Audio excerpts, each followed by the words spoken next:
Always good to see you.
Hi, Sarah. Can you hear us?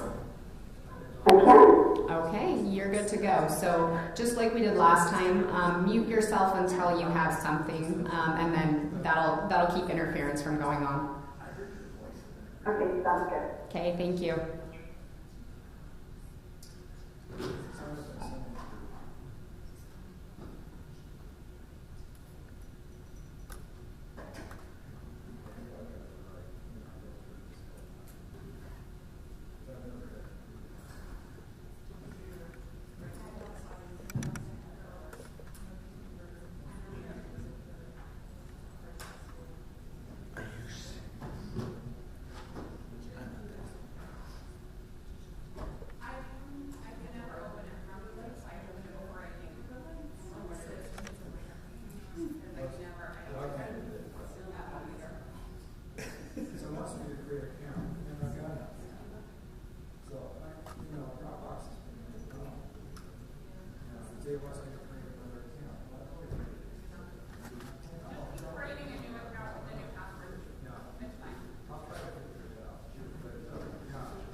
Okay, we'd like to welcome everyone now to the Highland City Council work session. It is June 6th at 2022 at 7:08.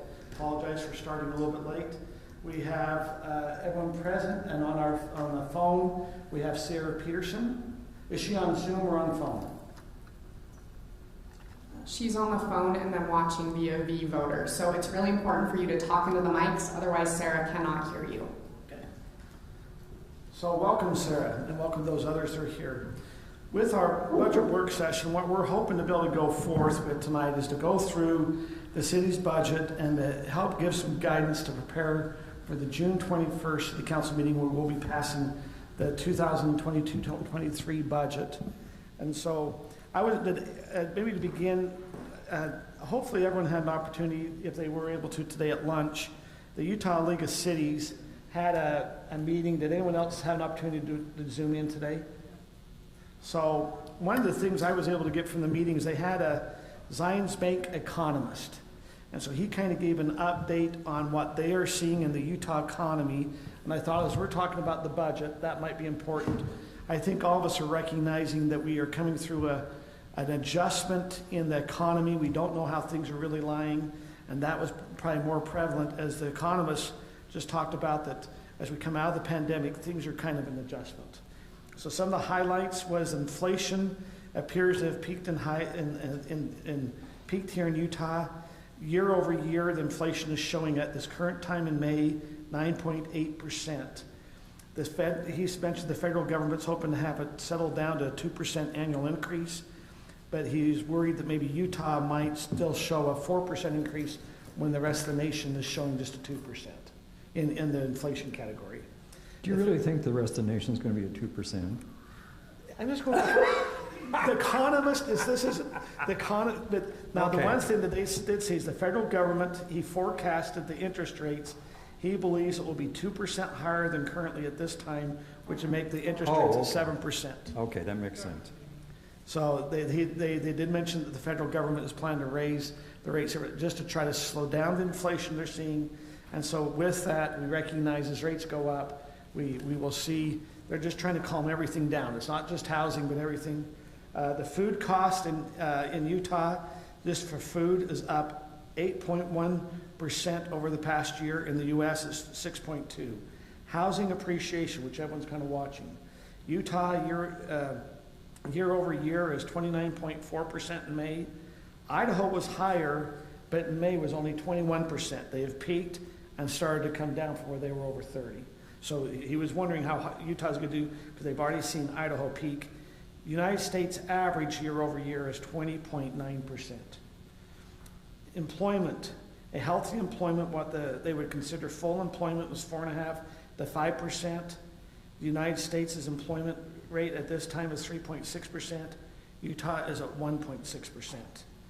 Wage growth in Utah, year over year, wage growth is at 5.2%. Now, just as we kind of go through that, as we talk about budget tonight, as we can see the federal government's trying to make adjustments, I think we just need to be a little sensitive that we're going to have to try to do our best as we look at forecasting and what we're doing as we look at the budget. So that was why I wanted to share a little bit what the Zions Bank economists shared today. So with that, Nathan, did we want to go right into the PowerPoint that Tyler had? Or? Yes, we'd actually like to start with discussing garbage rates since we have Okay. a representative from Waste Management. Aaron, were you going to introduce that? That I can. Do you want? Okay. So yes, as Nathan alluded to, so Mr. Blake Leonelli is here. He's our representative with Waste Management. So I'm going to give you an overview, dive into a little bit more detail of what we talked about last time, and then Blake is here to answer any additional questions that you have.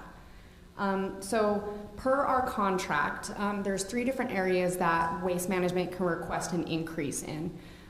First would be CPI, second is recycling, and then third has to do with extraordinary adjustments, things that nobody could foresee.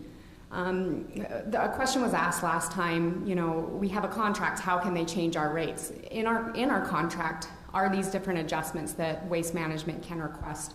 And ultimately, staff does feel that's fair for Waste Management. We have a 5-year contract with them with the option for renewals, and for Waste Management to be able to continue to service us, their costs we know are going to increase, and as such, they need to build in increases with us as well to be able to account for that.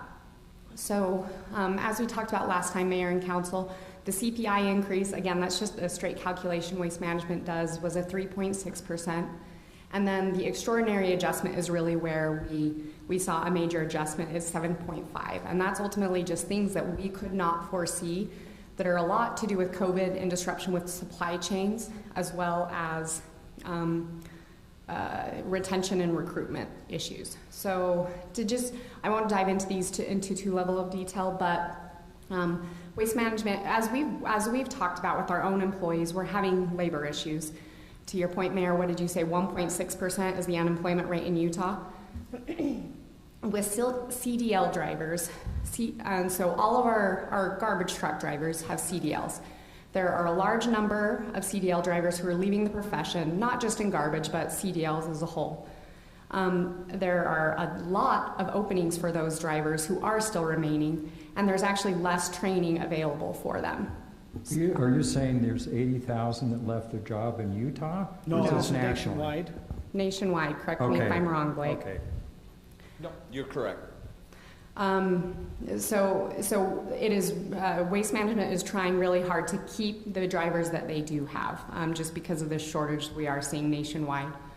In addition, as we've talked about with our own budget, fuel prices have gone up about 60% for the fuel that Waste Management is using in their vehicles.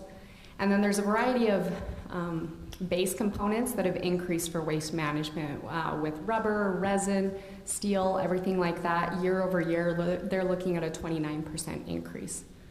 When we use all of those increases, as well as the increase that North Point has passed on with $1 per ton, what that ultimately means for residents, as we talked about, if we do not increase rates, we are going to be we have to subsidize garbage through the general fund or another source. And so what the council directed us last time is to raise the rates to a level where we feel like we're going to break even, just cover our costs. If a home had 2 garbage cans and 1 recycling can, that would mean a $2.79 per month increase. And that's what's in that's what will be in the budget that comes before you June 21st. Questions for me or for Blake, Mayor and Council?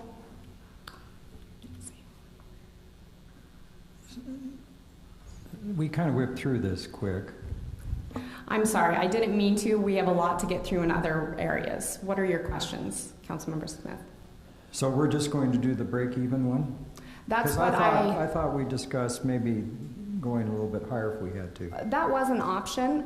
Last time I felt that council gave the direction to to go to the break even because of the fact that we're going to be potentially raising utility rates as well as the public safety fee.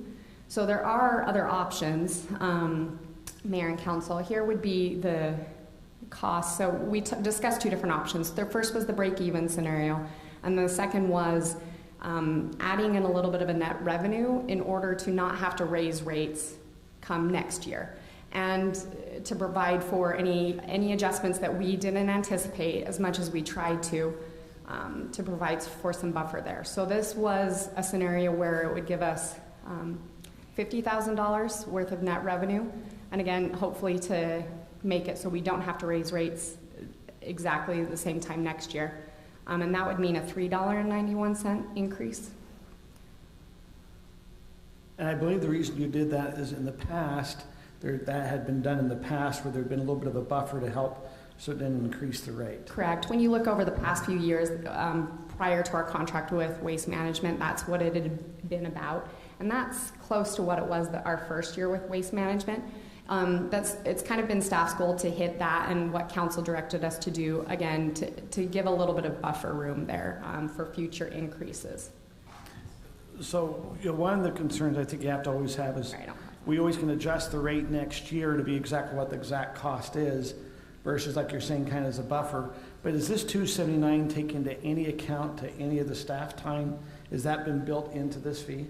Yes. So if you recall, Mayor and Council, there's the major expenses with garbage are threefold. So first is tipping fees, what we pay to dump our garbage at North Point.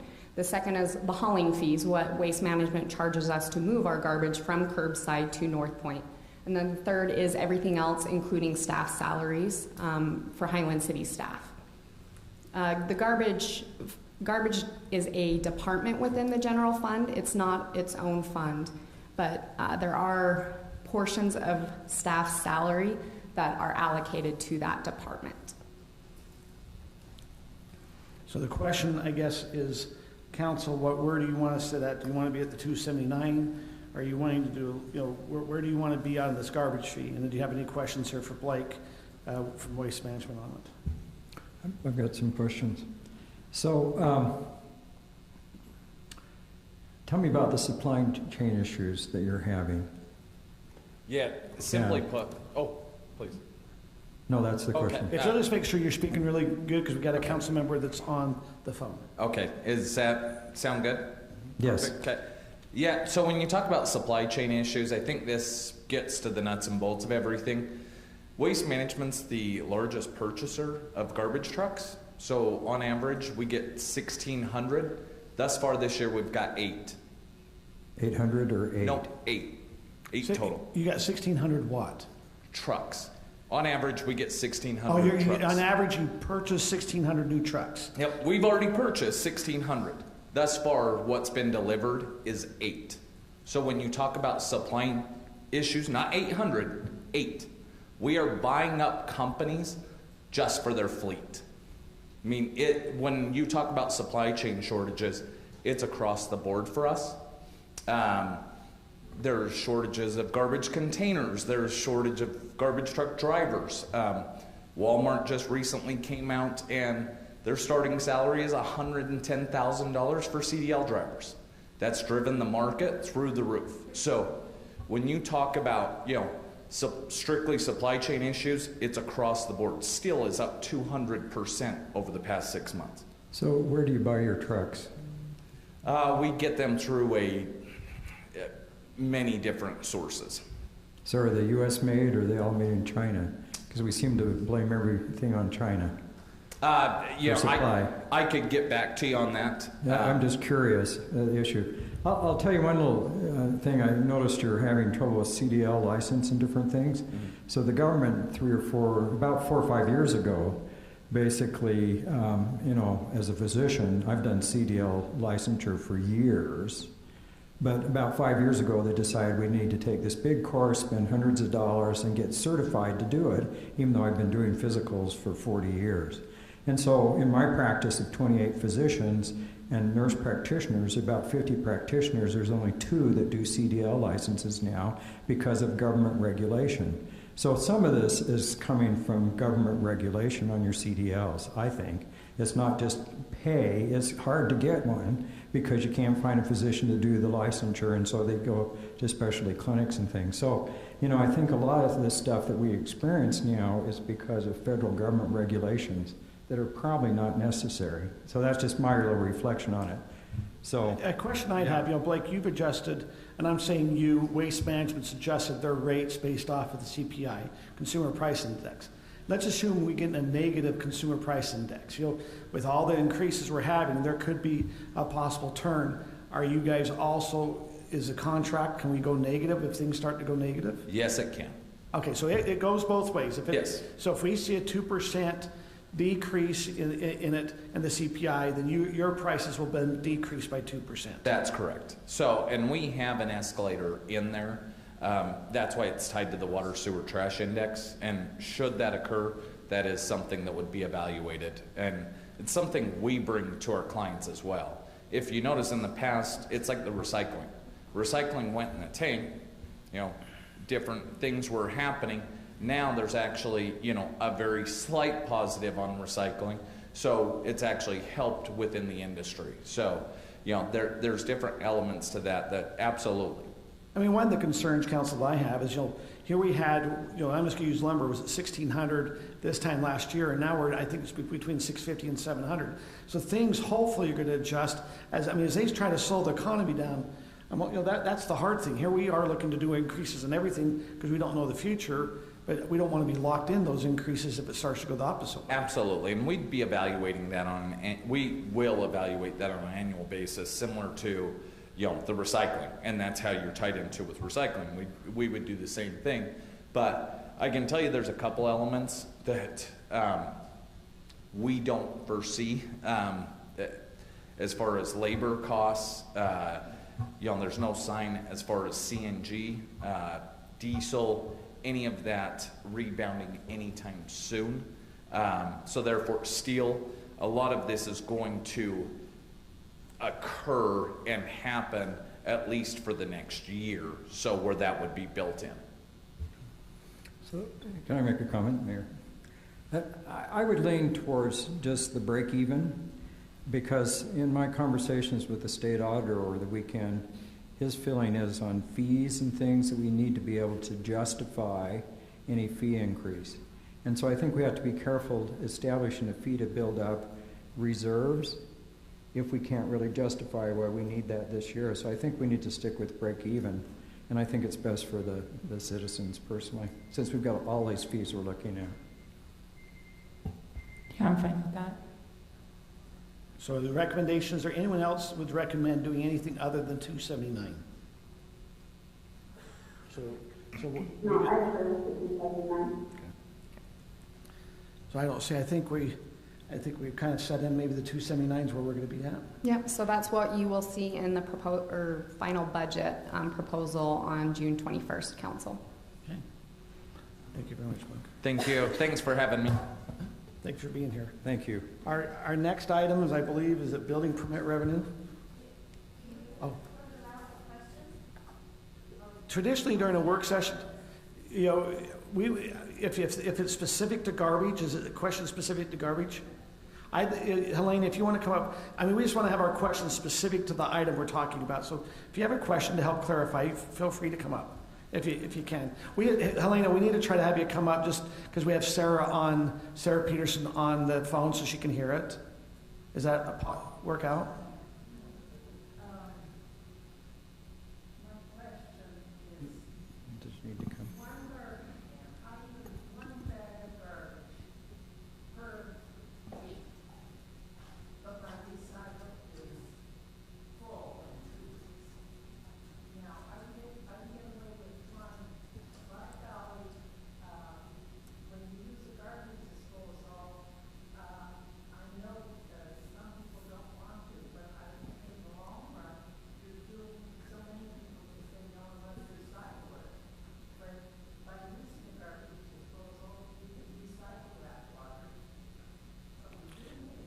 So just to repeat your comment, is that you have one garbage can, but what you're trying to do is you kind of use a recycler to try to recycle for that garbage can, but your recycling garbage can is working out good for you for every 2 weeks.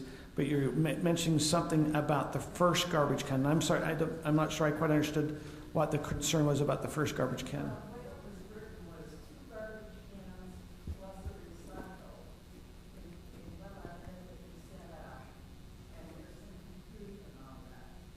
So it was just if you had 3 cans. If you had 2 garbage cans and 1 recycling can, your monthly rate would increase by $2.79 per month.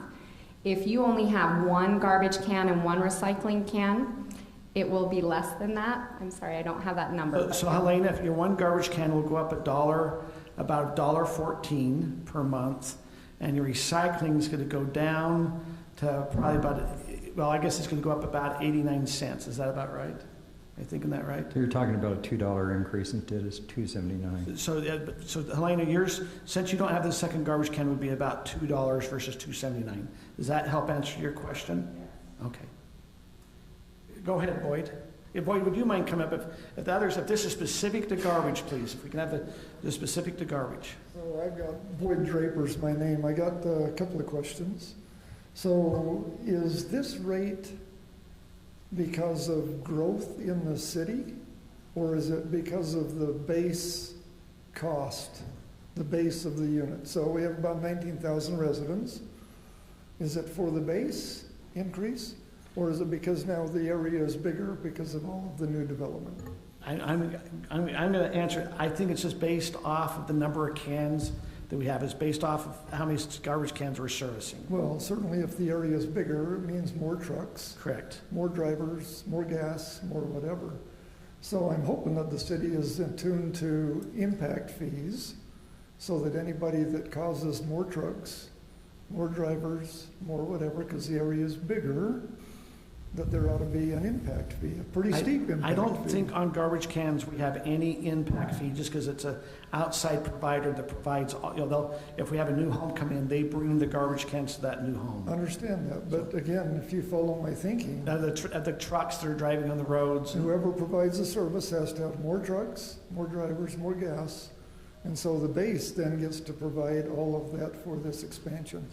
So I just hope, I'm an impact fee guy. You want to move to our city? It's going to cost you, right? And the other thing is that I would suggest, I know that waste management is the biggest in the world. Have we ever competitively bid them recently? Yes, 2 years ago. Yeah, just 2 years ago, we went out to, and we got bids from everyone. Recently? 2 years ago, then we signed, I believe, was a 5-year contract. 5-year contract. To see, well, so in their contract, do they have provisions for increases based on all of these items? That's why we're seeing the increases. In their contract, they have a CPI, and then they have the extraordinary costs, and that's what that one slide, But one thing I might just suggest is that we ought to compare it to the industry. Are they in the industry or are they not? Just because they say that their costs have gone up by X number of percent. Good Who question. knows? Good question. And Blake, so if you wouldn't mind coming and answering, maybe we'll have one other resident come up and then you can come up and answer. So the question is how do we know that waste management isn't just applying the CPI? And if we would have went with, one of the other carriers that they wouldn't come in and be asking for the CPI? Is that the question? That's one of them. I mean, everybody's competing for drivers. Everybody's competing for trucks. How do we know that they're competitive with the industry? Okay. So can I a make couple, comment? I'll let Blake speak to that, to your point about is this growth or is this per household? So the way I did my calculations is I figured what every single household costs or what every single can costs, taking into account if it's a recycling can, there's different costs associated, or if it's a garbage can. And so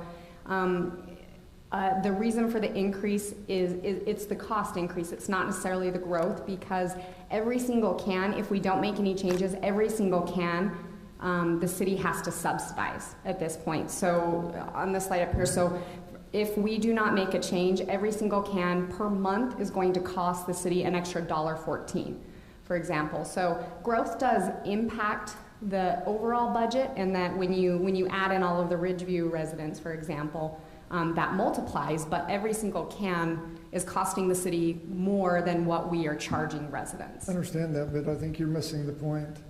If you have 10 cans that you have to dump versus 20 cans, and it was only 10 cans, the cost per customer for those 10 cans is less, because you don't have to have any more drivers, any more trucks, any more fuel. So what my question is, if we're gonna do 20 cans, are the 10 can guys paying for the additional 10 cans? What are you saying? Let's assume you could do 100 cans, that's one driver, and you add 110, that extra 10 added an extra driver or that extra expense. Okay. I can answer both of these. Very good questions. Actually, when it comes to garbage and recycling, it's scalability. So I would actually argue it's the complete opposite. So the more cans you have, that actually brings down your costs because you're able to scale the entire process and do it much more efficiently. Well, no, and I'm going to just kind of say okay, let's assume when you come in on the 2 days you're coming, you only have to bring 2 drivers each time. But as we've grown, now you got to bring 2 drivers and a quarter. Are we paying for that extra quarter to come in to pick up that growth? Does that make sense? Yeah, and I would say you're not. And that's what's nice working with a company like Waste Management is we allocate those resources and we service many of the surrounding areas. So we're able to do not just a quarter route. We would allocate that to another city as well. So we're able to fill that and be much more efficiently. So everything by us is scalability. You're right, we are the biggest. And when you get that, you get a high premium for customer service. You get upgraded trucks, you get better customer service.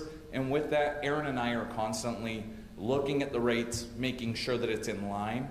But you do pay a premium with Waste Management, but we're always right there, very competitive in the industry. So did Republic and Ace, are they all going through the same increase? All right, is it the industry that does the increase, or is it Waste Management that decides the increase? I cannot speak to the other providers, but from what I have seen, this is across the board.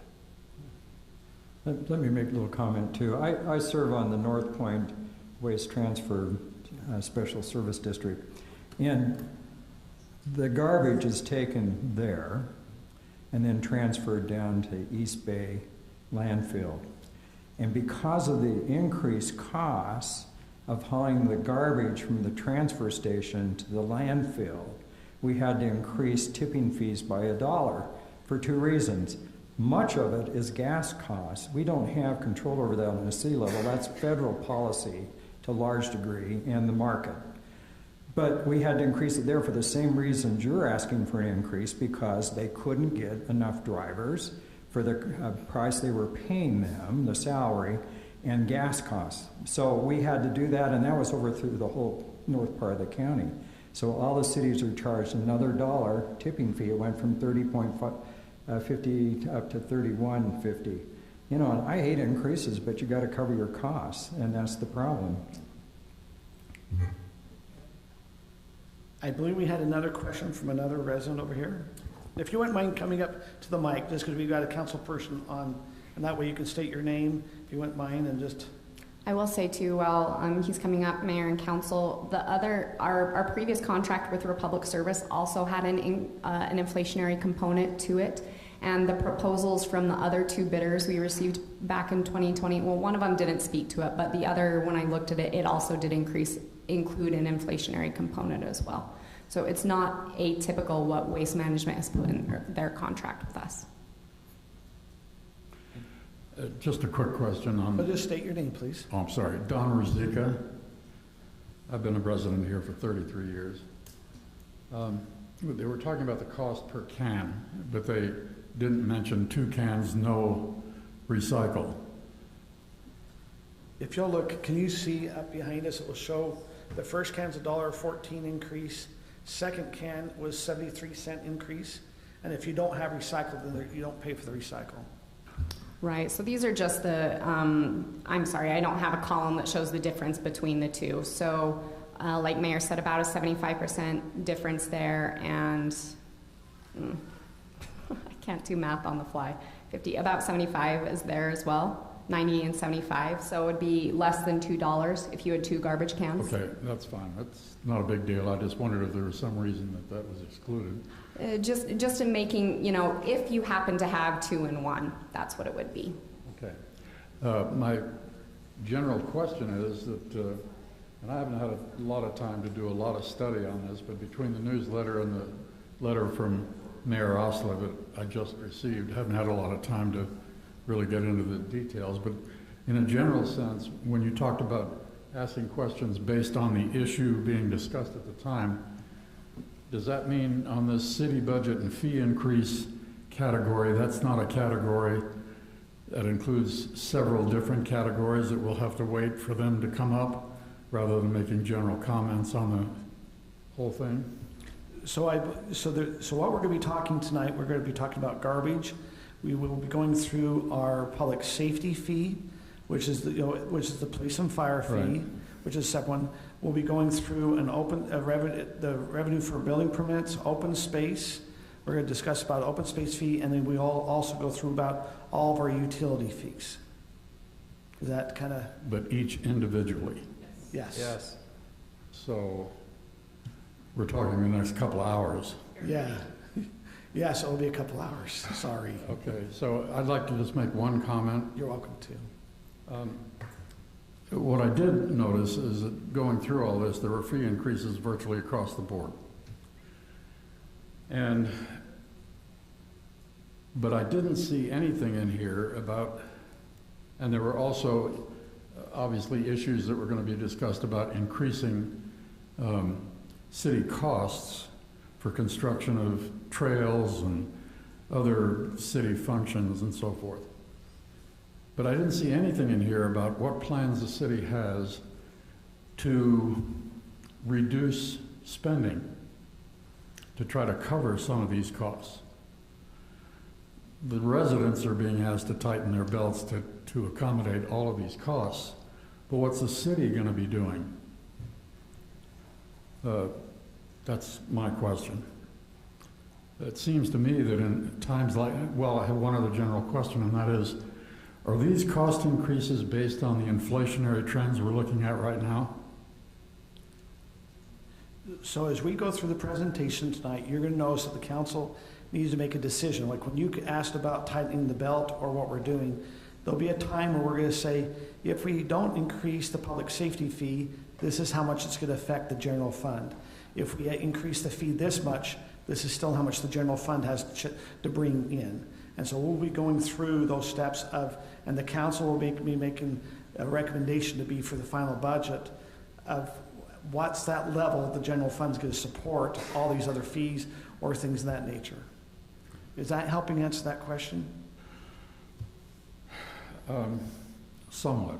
Okay. Mayor, can I say one thing? Yeah. This is also the budget that we're looking at after we've been through 2 or 3 months of cuts in lots of different areas as well. So we have made cuts. Yeah, it would be nice to know what those proposed cuts are, because frankly, we don't see any of it in the newsletter or in the letter that we got from Mayor Ostler. And again, this inflationary trend right now is the largest inflationary trend we've had in half a century. And to base all of our fees and tax increases on this, what happens when the inflation stops and we get back to somewhat of a normal situation? Would there be plans to reduce all the fees then and the taxes? I would hope that would be the thought. Well, that's how it is, because these are all based on basically what it costs the city. So then if those expenses decrease, and then those fees will decrease as well. It's all basically, what does it cost the city, and then we need to match that. So if in the next couple of years it costs the city less, then we're going to match that. We do that on impact fees as well. We increase some and we decrease some. So it is all kind of a balancing act of basically making sure that we are in line with those expenses, whether increasing or decreasing as well. Well, that's admirable, and I certainly hope that's what happens, but historically I haven't really seen that happening in government. To kind of go back what Councilmember Beals brought up is, so this started back in March, And those who are on the public safety board and all the councils, we all sat down with the police and fire and went through a fine tune of all the public safety, because we recognized that's where we're getting our greatest pressure, is the public safety. So we kept on what their recommendation was. I mean, I remember kind of looking and saying, no, that can we get more part-time guys versus full-time? Working and trying to get that through. If you would have been here at a meeting, I think it was in April, we were calling the police chief. Yeah, by John, 4601, yeah. Yeah, 4601, because that's what his budget was, and he's brought it down. But it was, we were saying, hey, your budget is so high, you got to get this thing down. So we've kind of tried to do our, if you want to say, meet with that. Then as it came in, as we get towards that last part of March, I think March 29th, we have one of our first budget meetings is the council to start reviewing our budgets for the city. But we've already been meeting for the month and a half before with public safety to try to get them to come down, because our greatest expense of the city is public safety. And so that's what we're trying to work it. Can I make a comment? Yeah. Okay. You might be interested in this, Don. So Pleasant Grove has a road fee, or tried to establish one, much smaller than ours. It was taken to court. They lost at the appeals court. It's now in front of the state Supreme Court. So they had the presentations and stuff back in March. We are waiting to see what the Supreme Court rules. Now, they may just rule on that type fee, but it may affect our road fee. It may affect our other non-utility fees. And so then we'll have a big debate about, are we going to continue fixing up the roads? How are we going to finance them and all that? So a lot of these fees that we're talking about that are not utility fees, they may be gone because of a court ruling. We just don't know. Right. And I was talking to the state auditor yesterday, because he's our high counsel in our ward, and I just asked him, what's the feeling? And there's a lot of angst about non-utility fees. So right now we're trying to do things with a safety fee, and so it doesn't eat up all of our general fund. But we're waiting for that court ruling, and it's unfortunate it hasn't come before the end of the budget year, because we're going to have to probably redo everything. Yeah, so we're looking, as we go through these utility fees, I'm going to ask, can we postpone some of these projects, or can we run them out when things are not so expensive? Because I think a lot of this, we keep hearing supply chain, supply chain, supply chain. Well, unfortunately, a lot of our supply chain ties back into China, which I have a problem with personally, but because they've been shut down with COVID, it affects everything. I was talking to somebody yesterday about cement. You can't get cement for 2 or 3 months. Why is it? Because there's a component that comes from China. So I think we need to be more self-reliant in the country, and this is kind of a federal perspective, but we're looking at all these fees, and some of them may go away, period. Mayor, can I make one last comment about that? I think the other important thing to notice when you're talking about inflation is that our property taxes here in Highland are not indexed to inflation, and we have not raised property taxes since Councilmember Smith, when was it, 2008? Well, we lowered property tax in 2010, so the last property tax increase was in 2008. So as a city, we're actually making do with about 42% less than we were in 2008. Well, I'm very pleased to hear that. However, my property taxes go up every year. It may not be the city. It doesn't go to the city. Not We the get city. less. We only get 11.3% now. Okay. So I'm glad you brought that up, Scott. The budget issue that I would have the least argument with is public safety. Not only because I'm an ex-firefighter, but because our lives depend on it. And so that's not something you play games with. But, trails and city events and, even the Highland Fling, if we've got to tighten our belts, we want to see the city doing the same. So that's generally So what you're saying is that the result of all these studies then will be done in the next meeting? No, we're going to go through every one. They went through on May 17th, we went through all the utility studies. But tonight we'll be revisiting all of them. We are preparing for June 21st to pass the city budget. So on June 21st is when everything will be voted on and finalized. Tonight we're giving the recommendation to the staff of what to put on the agenda. It's like you saw on here for the garbage, we said we will now move and do 279. So that will become up on our agenda to vote on June 21st. So Okay, tonight's the work what's- session to work through it all. What's the 14th meeting? That is an open house similar to this, where you can come, we will have pages, you can come and talk specific about, we're probably allowing a little bit more similar to what's going to be at that June 14th meeting, but you can come in, the city council will be here, the mayor, and you can come engage and ask hard questions. We'll have the budget all out, you can go through every little item you want. Okay. One final thing. What is that monstrosity that's going up at the corner of, Monstrosity. At Canal Boulevard and SR 82, yeah, that meets code. Yeah. He- It's a he's- pickleball basketball. He's an airline pilot, nice guy. I think it's an aircraft hangar. It is not, it's going to be a sports court inside. In order to get to 35 feet, it's going to be 35 feet tall. It will be attached to the house, and so it will have this, be classified as the same roof line. Nathan, help me out here. I believe they're going to show it as they're attaching it to the house, and so they can have a 35-foot line. We recognize that it's large, but it meets code. Nathan, do you want to address to that? I mean, just since it brought up, I think everyone's questioning it because we're seeing it pop up here. Yes, that's correct. What you said is correct. So they're doing addition, so they didn't have to get a Attaches. variance or anything for that. it's within No. code. So I can build a 3-story house on my property? And you could do a 35-foot house. You can do 35 If you feet attach tall. it You could to your build home. House. 35-foot tall houses.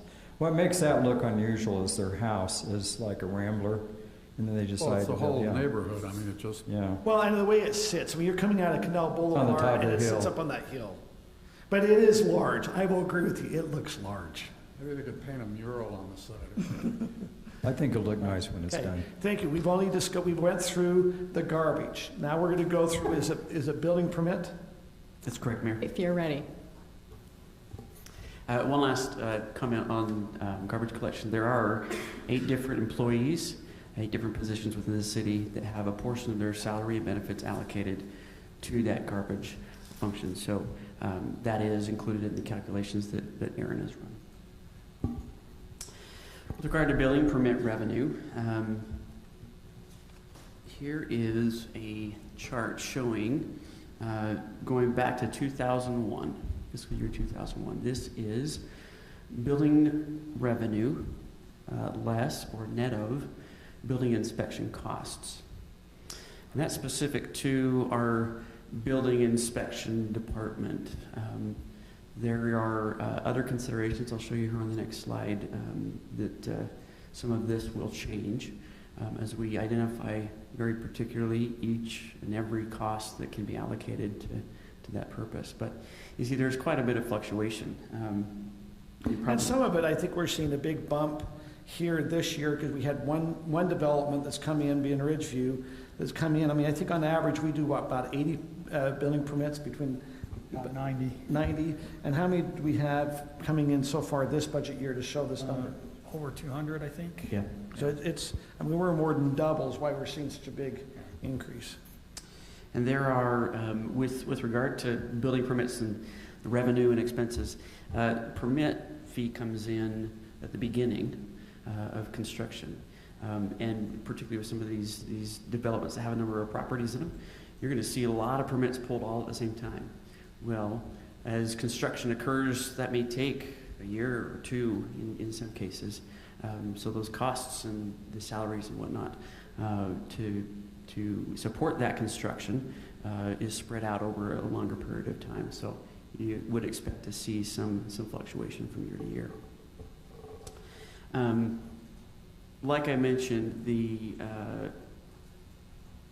slide that I just showed before, the costs included there in that calculation were just from the building inspection division.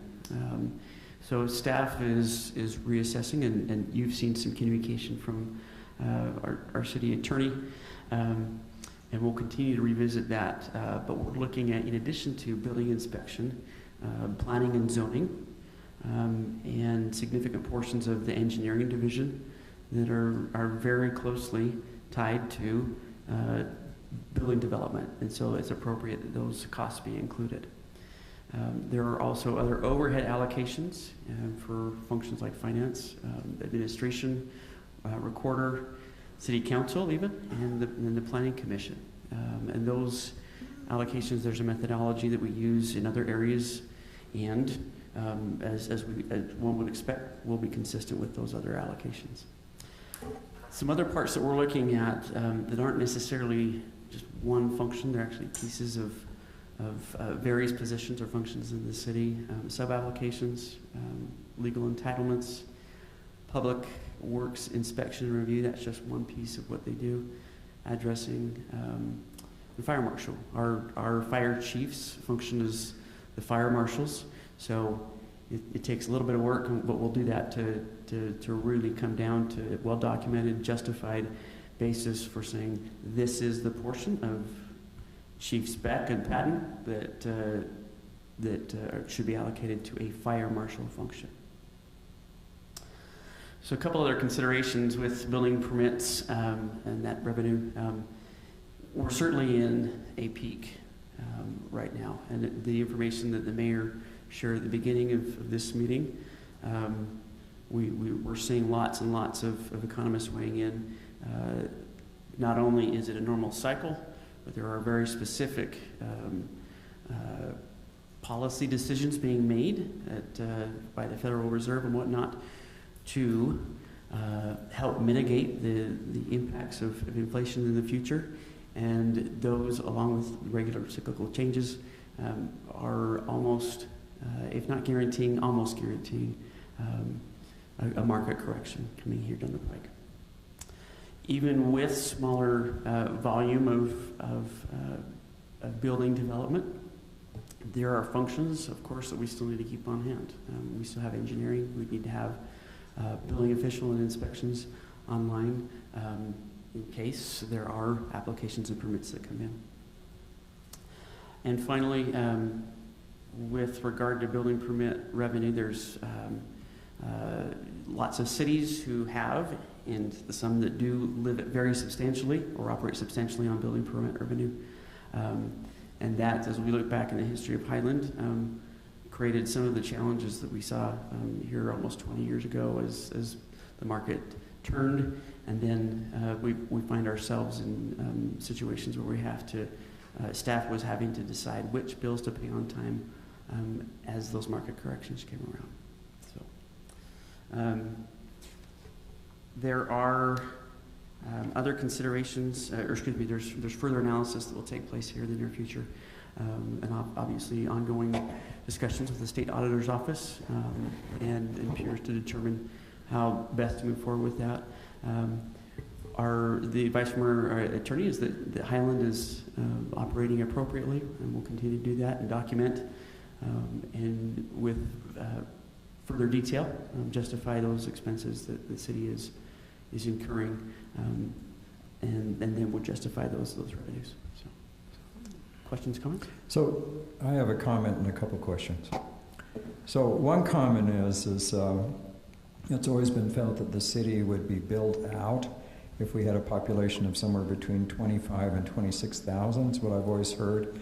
I think we're now at 21,000. Is that correct? So we're getting to a point where the city is built out, where these building permits are going to drop rather dramatically, right, because there's no place to build in the city. So I think we have to take that into consideration. The question I have is this, and this is for Nathan. One thing I've never been quite sure, where does the building inspector or inspectors, where is their home station? Is it here in the city building? Yeah.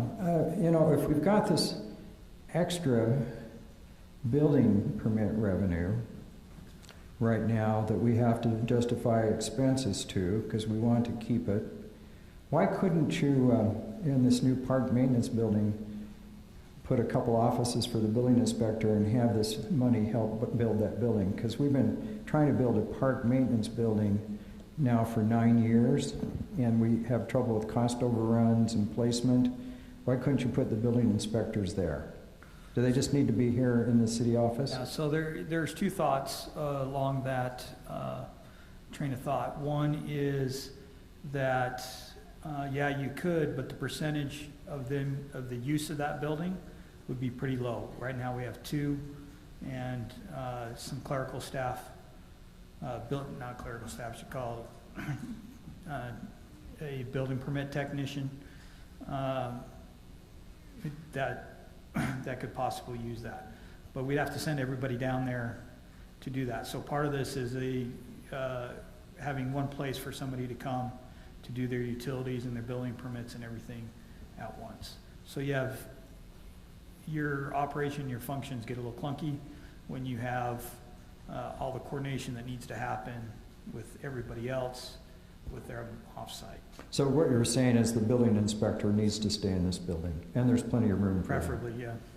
Okay. But Scott, some cities do separate your building department and the city staff. I mean, so it's not that uncommon that some cities will separate and have a building department at a different building. Well, I'm just thinking about putting expenses against this revenue, so we're not in trouble with the state auditor. If you remember old City Hall, Yeah. years ago, that's kind of how it was. You had some admin functions in the old building, and then you had building and planning in a trailer outside.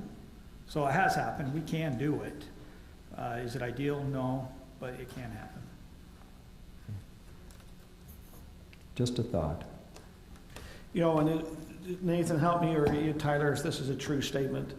You know, this is a building permit. We also have an impact fee that happens.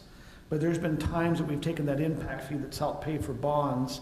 You know, as the city went and took a bond out, that we've not had enough revenue from the building permit or building impact fees, that we've had to have the general fund augment that bond payment. So I'm just saying, you know, here we are talking about, we have all this extra. We've been in the reverse before, where we're having to pull out the general fund to pay for those bond payments. And so it's a balancing act. That's correct. There are, if you recall, in the tentative budget, there's $700,000 projected in permit fee, and then $200,000 in plan review fee, a total of $900,000. It's certainly within the realm of possibility that the council in 6 months is looking at revising those estimates. We've based that on current activity and activity over the last year. And we certainly hope that our estimates are on target, but depending on where the economy goes and what happens with building activity, those can certainly change. So interest rates have gone up a little bit. Mm-hmm. Are we seeing any slowdown, or are we seeing an increase because people are trying to rush in and do it before things are more expensive? Have you seen any trend? So right now, we're kind of steady. We haven't seen that yet. We've done some research on it. We know one home builder statewide has gone from, what was it, what did I say, 120? 120 in March. April was to 80. May was to 40 permits pulled statewide. We know that traffic is decreasing. Sales are still happening, but overall traffic at Ridgeview is decreasing. And so trying to do the crystal ball thing is kind of hard. So by traffic, you're meaning interest in purchasing lots there? Yep. So the 238 lots that we originally approved, how many have been purchased? Are you aware? I'll have to look that up. I think most of them have. The 238? When you're saying purchased, you mean came in and pulled their Building pulled out their permit, permits. yeah. I think David Weekly has like 17 left. I don't remember how many Ivory has. I'm I'll have to look impressed it up. at how many people come into my ward every week. And I go up there and say, where are they living? They don't look like they're finished yet, but okay. If you give me a second, I can look that up. I'm just curious. Okay. Any other comments or questions regarding building permit specifically? You know, I think, so Tyler, how much do you have in this new budget for 2023? Now, this is not ongoing revenue, but what did you put as a plug number in the budget for us to just say, hey, we're going to calculate this to go towards the budget? Isn't it 700 and 200? Was it 7 and 200, so it's 900? Yeah. And so that's where, I'll be real open, that's where my concern comes with what's going on with the market, is if you go over, and you just look over the last 10 years, and I sent this out to the council, if you just look at, and I took out the anomaly of last year, just I felt like that was an anomaly. We're only 350, 3,000, or right around 350,000. So I get nervous if we project that we're going to have that revenue next year and everything pulls down. we could be in a little hurt if we're projecting 900,000. I understand we have expenses against them Right. at 9, but Yeah, the numbers the mayor's referring to, the 350, that reflects only the building inspection costs. We're going to revise that analysis, and that net revenue figure is going to drop substantially. Can I ask one last question? This is just a curious question. So I read the mayor's email that he sent out that you prepared on revenue and expenses. When I did my accounting class, revenue was always without the parentheses, and expenses were with the parentheses. amen, Scott, amen. So I get really confused. Have they changed accounting It's rules? government accounting. It's there to confuse you. Is that just the way the program works? Is that really government and accounting where you guys put in parentheses what our revenue is and our expenses doesn't have it? I get, yeah. Or in my experience, previous to the noble public sector, working in banks, there was also parens with revenue and income there as well. So somewhere along the line, something switched and broke. Just like the poles in the earth, you know. What we're talking about, when we look at the budget, we see a negative for our revenue, and it's like a positive for the expense. We're going, this is just opposite. We're just laymen here. We're not accountants, so. Okay. Trust me, your accountant and finance director regularly has to get checked himself to make sure that things are going the right way in the accounting system as well. Okay. So you're not alone. Any other thoughts on building revenue? Great. My only concern is we look at the building revenue, as we look at the complete budget, I think we've got to be very conservative of what we're really going to be looking at as our bottom net. Things can change. We're amongst a change in the economy, as what we're saying. What are we really going to have building permits? We're guessing. It's just like inflation. Is it going to go up? Is it going to come down? We really don't know. So we need to be a little bit conservative, I think. So just to follow up, rough numbers, we've issued about 200 permits out at Ridgeview in phase 1, and that's about what phase 1 is. So there's 238 approved, but you've already done 200 building permits. Yeah, 210, something Okay. like that. And a theme that you have and will continue to hear this evening is long-term ongoing, right? We want to be long-term sustainable. I have a brother-in-law who works for a wonderful company. He's worked there for a number of years. They're in the oil and gas industry. But a regular part of their business model is bringing people on in waves and letting them go in waves. And a lot of people love that because they get great severance packages and whatnot, but it's a regular part of their business model. In city services, you can't turn things on and off that quickly. So we're trying to follow a middle of the road. There are going to be outliers, highs and lows, but the 80% in the middle is really where we need to be sticking with. So. What you're saying is we could have the fee come in where we get paid in May, and our expense doesn't incur until October, September as they're building and doing the inspections. Yep, easily.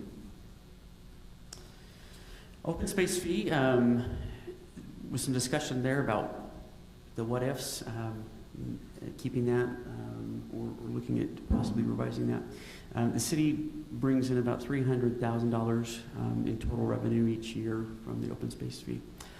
Which, if the open space fee were eliminated, we'd have to find a way to replace, either in reductions somewhere or revenue increases. If in a revenue increase allocated to some kind of monthly fee, utility or otherwise, like fee, would mean increasing per household by $5.25 approximately. So right now, households that pay the fee, it's $20 exactly. If we then spread that across every household in the city, it would be about $5.25. There's some really useful input and data from the resident survey, and Erin's going to walk us through a little bit of that.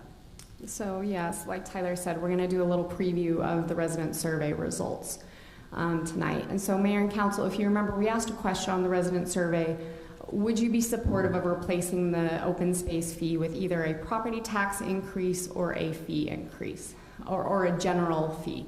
So replacing the open space fee with a general city fee of some kind. So this first question is the property tax. These bars are color-coded depending on if you are an open space resident or not, and then the city as a whole. So this dark blue is when you look at all of the residents. I'm sorry, that's cut off a little on the bottom. Medium blue in here is non-open space residents. Light blue is open space residents. So in total, 74% of our respondents say they would definitely or probably not support the city replacing the open space fee with a general property tax increase. As you could expect, if you don't live in an open space subdivision, you're more opposed to that, and then less opposed if you live in an open space subdivision. You'll see over here 38% of open space residents were supportive of that idea. And just 52% of the open space residents are against getting rid of the open space fee? Are against replacing the open space fee with a property tax increase. Okay. The responses are similar, but slightly different on the question for citywide parks fee. So again, you'll see a majority of your respondents said they are definitely not or probably not supportive of switching to a citywide parks fee. So 61% of your respondents said they were not supportive of that. 75% if you don't live in an open space community, 25% if you do. However, if you live in an open space community, 69% of those respondents said that they were probably or definitely supportive of that. So people, if they had to choose one, they would choose the fee. However, a majority of your residents in both cases said no, they are not supportive of that kind of a change. Okay, can I make some comments? Please. Okay. So I've been an advocate of getting rid of the open space fee. And the reason for that are the following, and I thought quite a bit about it. So you present raising property tax or a fee to replace it for everyone. But the city is going through a big growth area now. So not this next year, fiscal year 23, but in 24 and 25, we're going to be collecting a lot more property tax from the growth, correct? Okay, it's going to kick in because we decided it won't kick in until January 23 because they're paying more property tax on their property, but not their structures. So the way property tax works is the most important thing is the structure on the property. The next thing is location and property size. And people don't realize that location plays a big role because we've kind of looked at it. If you live in the northwest side of the city, your property tax is assessed a little bit more because of what's around you and that. So it's kind of an interesting thing. It's different than what you think because the county assesses the property. So my feeling is you wouldn't have to raise property taxes. You wouldn't have to establish a citywide fee, that it could be absorbed into the growth from the property tax from the new growth. And this is why I support this, because we have Ridgeview coming in that brings in no public open space, some HOA public space for their neighborhood, but you're not really going to be welcome there because they're going to be paying HOA fees. The same with Apple Creek or 10700 that we're going to talk about tomorrow. They bring in a lot of high density property tax, but they're all going to use the town center park that the people south of there pay an open space fee to maintain, which isn't right in my opinion. Same with Toscana and all this other high density. So the other issue is the people around Mountain Ridge Park, as we develop it with donations and the ARPA funds and the property we've sold, that's going to be heavily used by that neighborhood around that park, even though the rest of us can go there.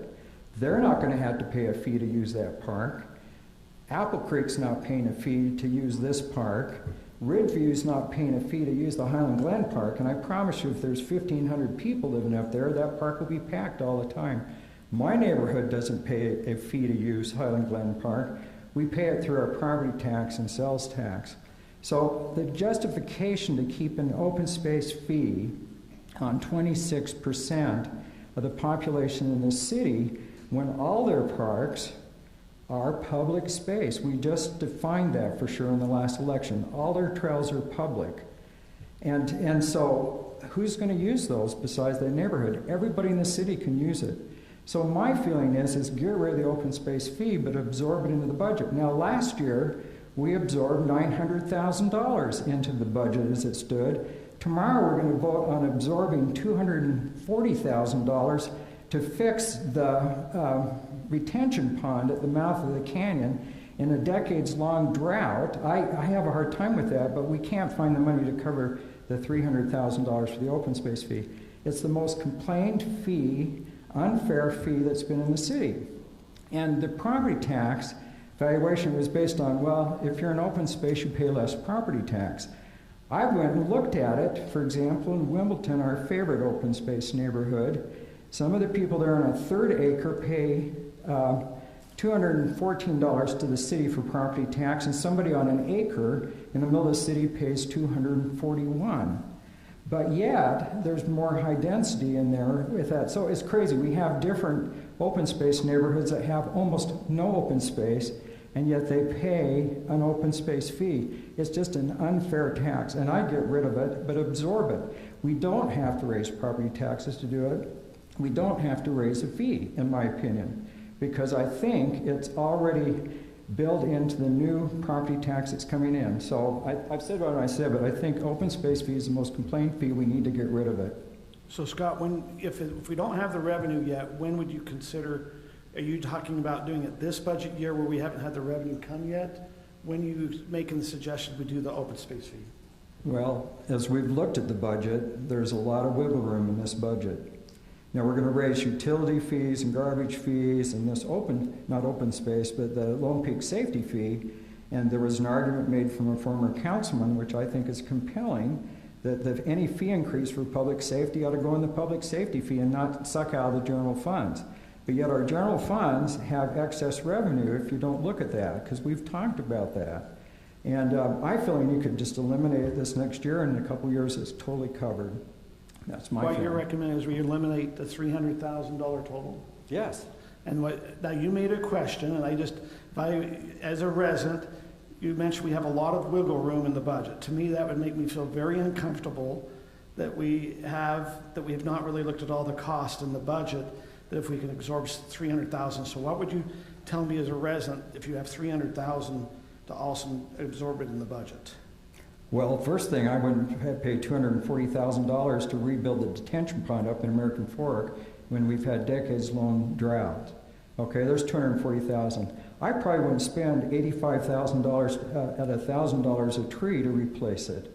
There's two areas, but there's a lot of other areas we can cut. And my feeling is get rid of this fee. And it's the most complained about. We got complaints in our emails this week about this fee. I mean, why do we kind of keep a fee that 26% of the people in this city dislike and would like to eliminate? But this survey just says, well, do you want us to eliminate it and raise your property tax, or do you want us to eliminate it and give you another fee? Well, they don't want that. Just eliminate it. So, and I don't live in an open space. It doesn't affect me at all. So let me ask you this. Share with me what the benefit is to a non-open space person in eliminating the fee. What's the benefit to them? I'm just saying, I recognize the open space residents. Now, wait, the open space residents that came in, the developer that developed their property opted in. So there was an opt-in. And at that time, he opted in that any property he sold would be paying a certain fee. I agree that some are unjust. There's some that have open space touching every lot in that subdivision. You know, some subdivisions, they have open space behind every home. They put a nice open space park. We have some subdivisions, though, what you mentioned, we can't find the open space. Or if it is, it's all native, Right. So there's no maintenance. So there was open space, but it was all native. They get open charged space. the same fee. But they're getting charged the same fee. So I understand. Now you're a non-open space resident, which is about 74% of the city. You're that resident. What are you telling them? What benefit do they get by getting rid of this fee? What's the benefit they receive? Well, I'll tell you the benefit. one of the benefits they receive is goodwill. So, for example, we had an email this week. On Wimbledon Park, for example, we rent that park out for lacrosse and other sports activities. But the people say, this is a neighborhood park because we pay this open space fee. What are these people doing here? Why are you renting our park? And so that open space fee sets up a sense of entitlement that's a problem. And I think it's the biggest driver of encroachment, which we should be talking about as well. I would just eliminate it because make everything public. We voted last fall to make all the trails public, say it's all public. You don't have to pay extra money to maintain it. They resent, let the people there, not all of them, but part of them resent it. And, you know, there are people on the council here that live in open space, but that's kind of my feeling. So let me just, Yeah. so if, let's use some open space parks. We have Wimbledon, which you've brought up. And I'll just, It's rentable. Yeah, and so what they're mentioning rentable is if a soccer league wants to rent the park inside Wimbledon, so the residents pay $20, but the park inside that Wimbledon is rentable by the city. I've always felt that if it was being paid by an open space fee, they shouldn't be rentable. But that's the decision I think we have to make. Either they keep paying the fee and you don't rent any of those open space parks, or we have to look and go, okay, how come we're renting that park? But if we are going to take it, now I'm going to go with the 74. If we, and I'm talking if the 74% are paying that open space fee, is the assumption that every one of those open space parks now are reservable and everything in all those parks become open and there's not, I'm not going to have someone say, hey, this is behind my backyard, I don't want you here, you know, because these are designed differently than you brought up about a Mountain Ridge Park. Mountain Ridge does not have all the homes that really have their fences open up into it. It was not designed as an open space, but a lot of these residents were designed as open space. So they actually have all of their homes around the park, and they all have open space. Like when sometimes walk on trails, we have open space.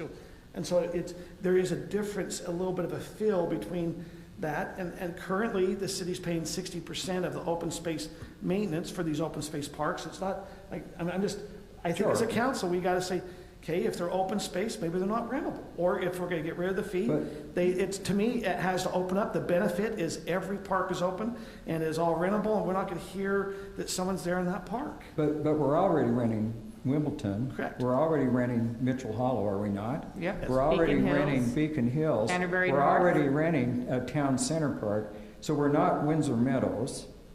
And we're not, what other one are we not? I guess up in North Point.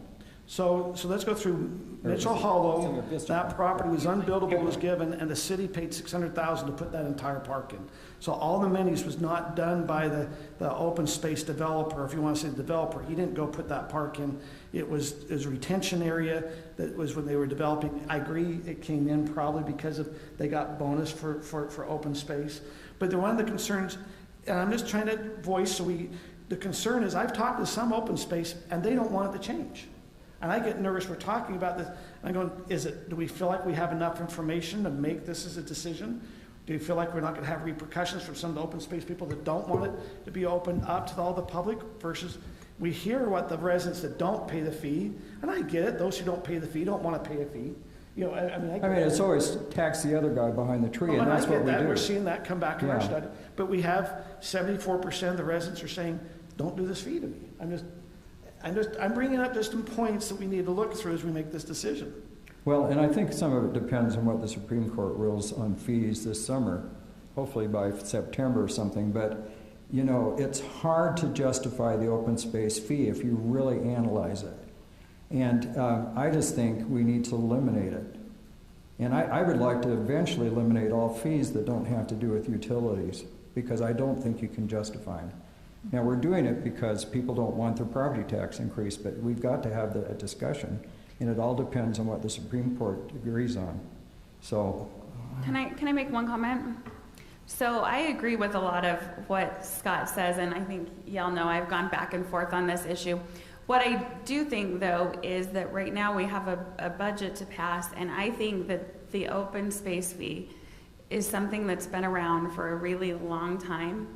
And I don't know that I feel prepared to make a decision about it in the middle of this discussion about the rest of the budget, because we have so many other things that we're deciding on. Councilmember Smith, do you think we would decide anything differently as far as the rest of the budget goes based on what we decide with this open space fee? I think so. And I mean, I'm willing to compromise, cut it in half. But I don't think you can justify it. And I think now is the time, because the question becomes this. It's been a constant discussion since I've been on the council over the last 12 years. And we kick it down the road. My feeling is when are we going to do it? And, you know, I think now is the time to do it. Well, we've got some good revenue in the city. We're going to have good revenue in the next 2 or 3 years? I don't know. My only concern, Yeah. you brought up the reason to maybe do it is that we have Ridgeview, and I'm just going to, that's our big boost that's also going to happen. They're not paying open space fees. No, and they're going to be paying an HOA fee. So I mean, but with that, my only concern is we're banking on something that might happen, and we'd have to kind of go calculate what that really is going to be. But if it slows down, then we are going to be looking for the general fund to be augmenting it. I mean, I agree that there might be some growth that comes in that might help us wing it off. Well, in the end, I think we're going to be pushed to doing property taxes, and I was on a council when we lowered property tax. But the problem is a lot of these fees that are non-utility may not be legal in a few months. And so we just need to, I don't know, I would just get rid of it. And if you don't want to do it now, I'd cut it in half at least, because I think it's a source of contention in the city. It makes a second-class industry, and I don't think it's fair that people in Ridgeview's not paying anything, and they're going to be using our parks heavily. The people around Mountain Ridge are not going to be paying anything. They'll be using it heavily. And why isn't it fair for the people here in high density use that park that the people pay for down at south? It's just an issue of fairness in my mind. Okay. Hey, Tyler, Yes. is an HOA considered a service that can be taxed? Great question. No, I don't think so. An HOA? I mean, it's kind of like a service. You mean like I don't know. I just feel like we sales should. tax? Yeah. No, I don't think so. Why is, I mean, it's a service, right? No, it's kind of I don't know. well, it's separate Just- than the city. An HOA is separate than the city. They're doing their own stuff. Right. I mean, so is like There are HOAs Little Caesars is separate from the city. and management, Like sales tax. firms, right? So the HOA itself, I mean, if you're a member of an HOA and they're making a profit, I'd be concerned, right? If I'm a member of an HOA. I pay them because they provide me a service. So, okay, I was let's curious. bring this back in. So we have Brittany, this is something you do want to discuss, but maybe this is the correct time. Scott's either recommending we get rid of it all the way, or maybe do a partial cut in the open space fee. What's the rest of the council feeling on this? I mean, I guess I'm along the same lines as Scott. For me, whenever I think about Highland and why do people move to Highland, it's for the trails, parks, and open space. Whether in your open space neighborhood or non-open space neighborhood, you are receiving that benefit and living in a city where you can drive down the roads, and instead of seeing high-density housing, you see trails, you see green grass, you see parks, and it doesn't matter what neighborhood you live in, you are receiving that benefit of living in that type of community. If I was to do it, I would want to eliminate the open space fee. I wouldn't do half. I do an all or nothing kind of thing, because even if you do half, there's still those inequalities that we face of those open space residents who have no open space and are paying a $20 fee for nothing whatsoever. It's still that problem. It's still that contention. When it comes down to it, I just would rather have us be a community that doesn't have to have this over and over discussion and have that contention within our city, and have people feel frustrated with what they should be receiving versus what they should not be receiving. I think it needs to be eliminated if it's possible within the budget. Kim, do you not think that it would be an important conversation to talk to people who are in open space neighborhoods and say, if this fee is eliminated, this is the consequence of that? I don't believe every park should be reservable. If you look at other city parks, not all their parks are reservable, but they're city parks. It should be based on basically what that park has to offer. There are definitely parks that, maybe Windsor that just has a little playground. Are you going to reserve a little playground? Of course not. There's nothing to be reserved. So I think we should look at other cities and what their criteria is, why they decide to rent a park and not a different park. It's not based on if it's a city park or an open space, whether it's reservable. So Kim, you brought up the thing that one of the things they love about Highland, and I agree, is they love the open feeling. They love, what about if a person who's on a large lot says, well, that's what they love about Highland's, the larger lot. And the reason they did the open space was because they didn't put the larger lot in. And so if a person had a larger lot, they had to go put in more landscaping, they're paying more in property tax, they're paying more in maintenance. But that's not the case. I mean, there's people in open space neighborhoods that have larger lot than those people that don't live in open space, and they're still paying for that maintenance of a large lot, plus an open space fee. Plus you have Spring Creek Park, for example. That's a city park, but it backs up to very large lots. Why do they need a park right there if they have a large lot? Right, and they don't pay an open space fee. They don't. No, Spring Creek, I think, was a brokered deal because we bought 12 acres and we were going to go and sell it, and we kept, about 2.5 to 3 acres there to put a park in. I'm just saying You can't really use that lot. I mean, because there's people in Beacon Hills that have 1 acre lots and are still paying a $20 open space fee versus there are people in non-open space neighborhoods that have a half-acre lot and are not paying it. So do you feel like we have the room in the budget to absorb this $300,000? I mean, we'd have to go over every single, because we still haven't really decided on certain things within the budget, but if we had that room, I would eliminate it. But I'm just saying, this isn't just this year, this is ongoing. This Ongoing, yeah. 300,000, Yep. we're committing the city that ongoing, we're going to be able to find the 300,000. Yeah, if you find it, then I would eliminate Hey, it. so where did you find it? That's what I'm saying. We still need to go over this budget, and I want to see where we can eliminate it. Just in the growth in the property tax with the development. But we haven't Because had it. those new, we haven't had it yet, but we will. You've got 200 building permits this year. They're going to be paying property tax next year. Plus you've got all these others. There's potential of 1,000 new lots in the next 3 years that'll all be paying property tax. And that none of them are bringing in open space except for the hollows, bring in the wetlands. But, there's the trail there and that's about it. You can't reserve the wetland. My question is, why are we are banking on future revenue that we don't know? We have to, the revenue for me has to be in the budget right now and ongoing. Yeah. And if that new comes in, be great. But if we're trading our draft picks. I mean, that's what I feel like we're doing. We're going out there, okay, I'm going to go trade that draft pick and this draft pick. So 2023, you're gone. 2020. Oh, by the way, all of our first round draft picks are gone for the next 10 years. The mayor and I like each other a lot. We just disagree on this issue. I think it's okay to have it. But we do have it in the budget. Yeah. Yeah, I agree with what he is saying. One, I think it needs to be an all or nothing. I think if we can find it in the budget, I too am for getting rid of that. I do have a question if we can find it in the budget. I don't agree that we have a lot of room. So my decision on this is really going to be based on what our items need to be and if it actually works. And then I'm in favor of getting rid of the fee if that works. But I also don't think all of the parks should be reservable. That doesn't make sense to me. Some of them are not, they don't have parking, they don't have facilities, they shouldn't be reservable. Okay, thank you, Sarah. Tim, I don't think you kind of chimed in on this.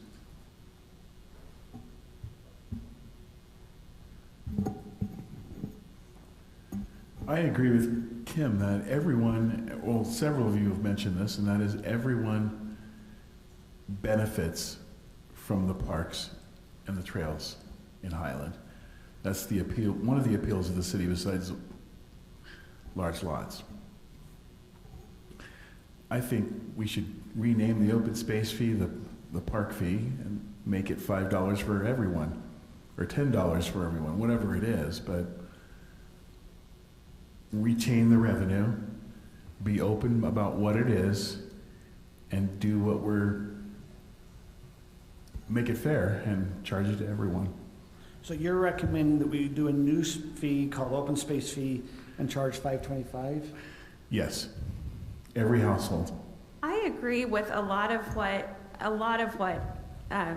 all of you have said about the open space fee. I think my biggest question is, we talk about how we're going to have this increased property tax with these new homes, but it's not like those new homes don't come with other costs as well, right? So I guess the uncomfortable thing for me is knowing that we need to make a decision on the budget in the next 3 weeks, 2 weeks? No, okay, so we have a meeting next week with all of our residents to tell them what we're doing budget-wise. Yeah. We then vote on it in 2 weeks on the 21st, and we have to have it voted on. We need to probably make a decision on this tonight if we can, so we can tell our residents what we're doing, so they have some idea what we're doing, if they don't like what we're doing, to get in here on the 21st. That's why what I'm saying is this isn't something, it's a fee, and so it doesn't have to be done as part of our initial budget right now. This is something that we could talk about in the fall or something. I'm just uncomfortable with the idea of pivoting this whole discussion to getting rid of this fee that I agree is totally not equitable, and I think we've got to do something with it. And I've been kind of heading this encroachment thing, and I think they're absolutely, Scott pointed out to me, related, the encroachment and this. I agree with all of that. What I don't agree with is rushing a decision that does not just impact our budget this year. It's not saying let's get rid of $300,000 of things this year, because we can say, well, we won't buy this truck and we won't buy this snowplow and then we're done. But eventually we still have to buy those. And so I feel like it's passing the problem down in a way. So I'm comfortable having the discussion about getting rid of it. I'm just not comfortable myself making a decision on that tonight. Mayor, could I make a comment?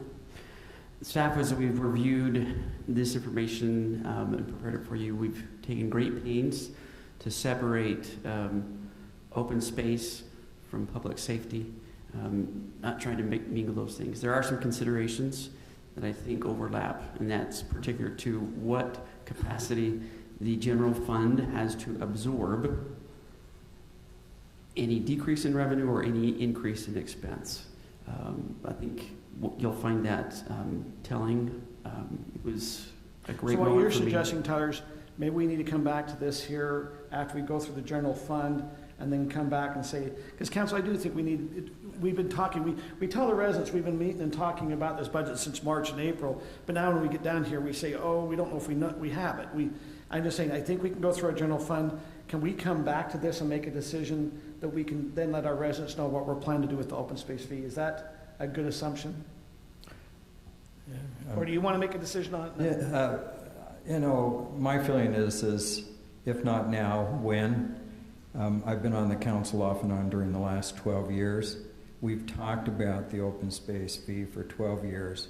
We've repeatedly talked about the fact that and we've had Mayor Mann did all this analysis and all the different things. We've all gone through it a million times. We know it's not fair to all the residents in the open space. It sets up a two-tier tax system in the city. I don't think it's fair. This year, I think we can cover this in the budget. We're going to have growth in property tax, even if there's no raise in property tax for everyone. There's growth in it. And those people are high density, bringing in a lot of property tax with no, I mean, there's always things that go with that. But I just think now is the time, because we can talk about it in the fall. I appreciate your comments, Brittany. We can talk about it next year. But I've been on the council, we've talked about it every year almost, and it's kind of like it never gets resolved. And I think it's worth resolving it just to get rid of the contention about it. And that's my feeling. And that's why I agree with Kim. Do you feel like the residents have had enough information that they understand the decision that's going to be made? Meaning, have we been transparent enough that the residents feel like that we've been telling them we're going to do something? I mean, I put it in the newsletter because I thought we've been talking about it. I felt like it's going to come up tonight. We need to be at least telling them that this might be an option. But do we believe this needs to have, because is this a major enough shift in the way we are doing our budget and in the city, this needs to have more information, or do you guys have all the information you need and you can make a decision? I mean, it's the council that's making the decision. You guys, Scott's up here, he's ready to make a decision. Where's everyone else in the decision process? Well, the problem is you can go to the citizenry, which I think is nice, but 75% of the people in the city don't have to pay it, but yet they get the benefit from it. But 25% are paying this, and many of them resent it. And I mean, I've talked to a lot of these people. I have yet to have people come say, well, we'll pay it, you know, and some people are more pansy, but I've had so many complaints. I don't get any complaints about the road fee. I have people come and thank us for fixing the roads. I don't get complaints about the public safety because it's like Don Ruzicka, who's very conservative, says we like public safety. So, but I don't hear that. I don't hear people from the open space come and say, gee, we sure like paying that fee. You know, I don't know. I'm kind of emotional about it, and I don't know why, because I don't live in open space. Well, no, and Scott, I think we got to be a little more transparent. We do have council people that live in the open space. I mean, we're the only two that don't. All the rest do. Right. You know, and we got to be a little transparent on that. To me, I would rather like to know we had the revenue before we make the commitment.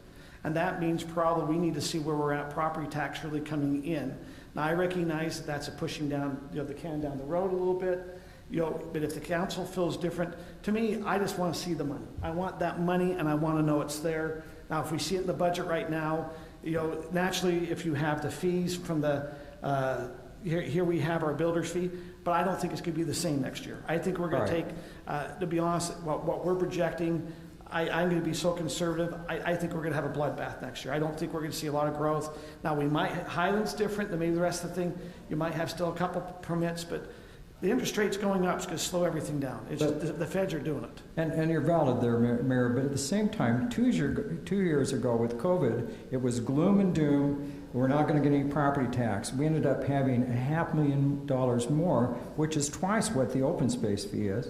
Last year, we had another $300,000 extra sales tax. Is that going to continue? I don't know. But that would have covered the open space fee. So just in the increase of the sales tax, you could cover the open space costs. So, you know, I just think it's Councilmember Smith, I would agree with you that we don't want to kick cans down the road indefinitely, but I would say that this is a council who has repeatedly shown that we're not willing to do that. That's why we have had the discussions about open space and selling open space and the discussions about encroachment, all things that haven't really been addressed this way before. So I think that we are a council that is capable of acting in the fall, even though it would be kicking the can down the road tonight. And now I'm done, except I would ask for, after we talk about this, for like a 2-minute break. Absolutely. And To the I mean, break? if we're talking about, I think we're all in agreement that this needs to be looked at and, to be honest, to be eliminated. And if we're talking about kicking it into the fall, I'm fine with that, as long as we are all on board that let's look at those numbers going into the fall and then see what we can do.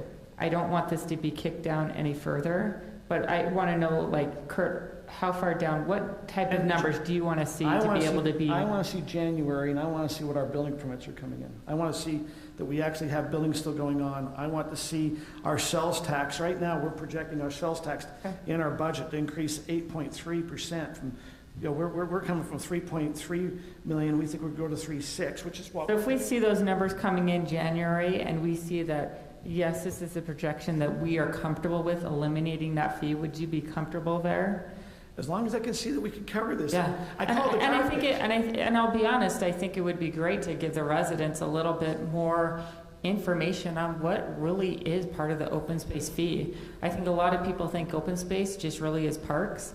It's not. It's park strips, retention basins. There's certain items in open space fee that we pay for that non-open space neighborhoods have as well, and they don't pay for it. It's not just a park. It's not just a trail. There's a lot that goes into an open space fee other than those two items. And Mayor, now I'm going to disagree with one thing that you just said, which is, so waiting until January to see how property tax numbers come in and sales tax and things like that, to me, I think we need to, that's why I'm not interested in deciding this tonight, because I think we need more information about the overall impact to the city.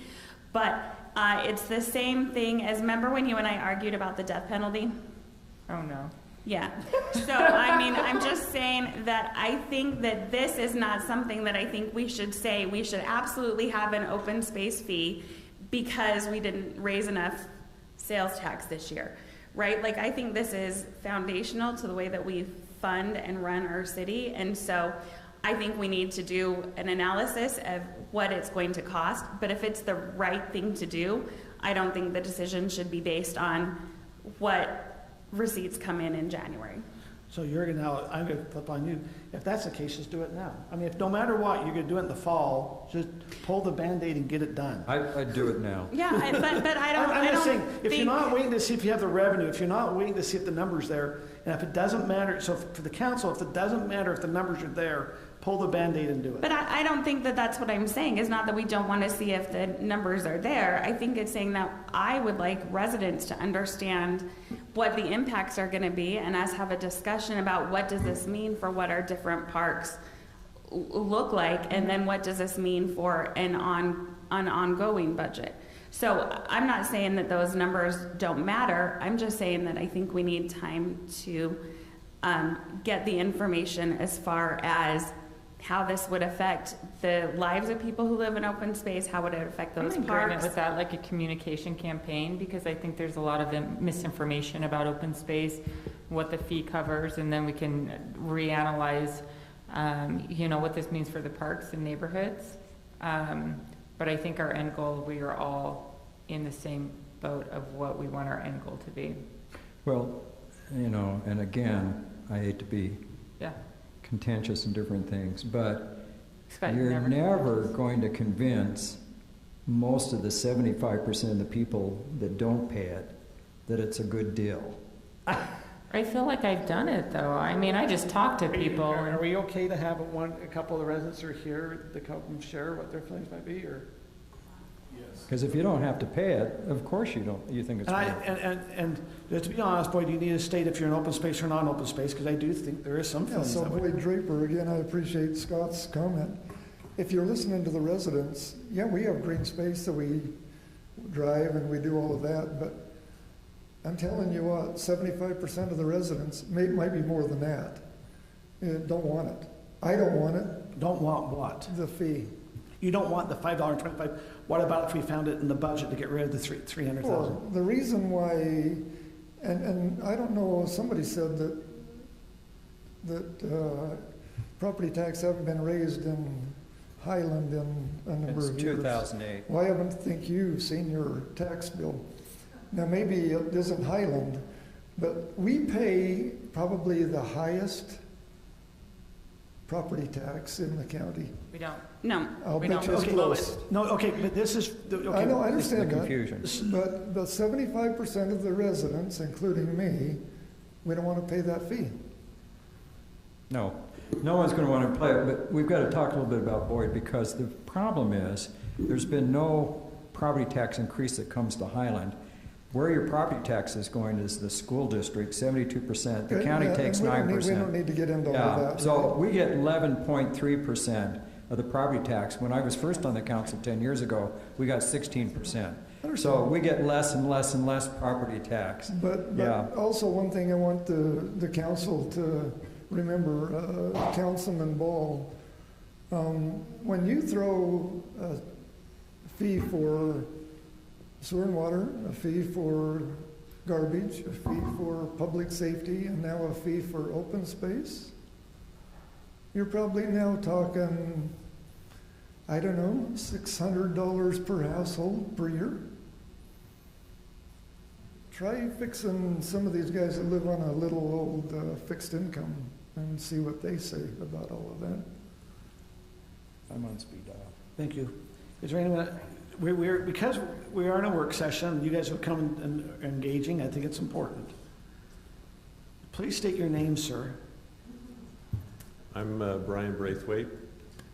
I'm a Highland resident. I do not live in an open space area.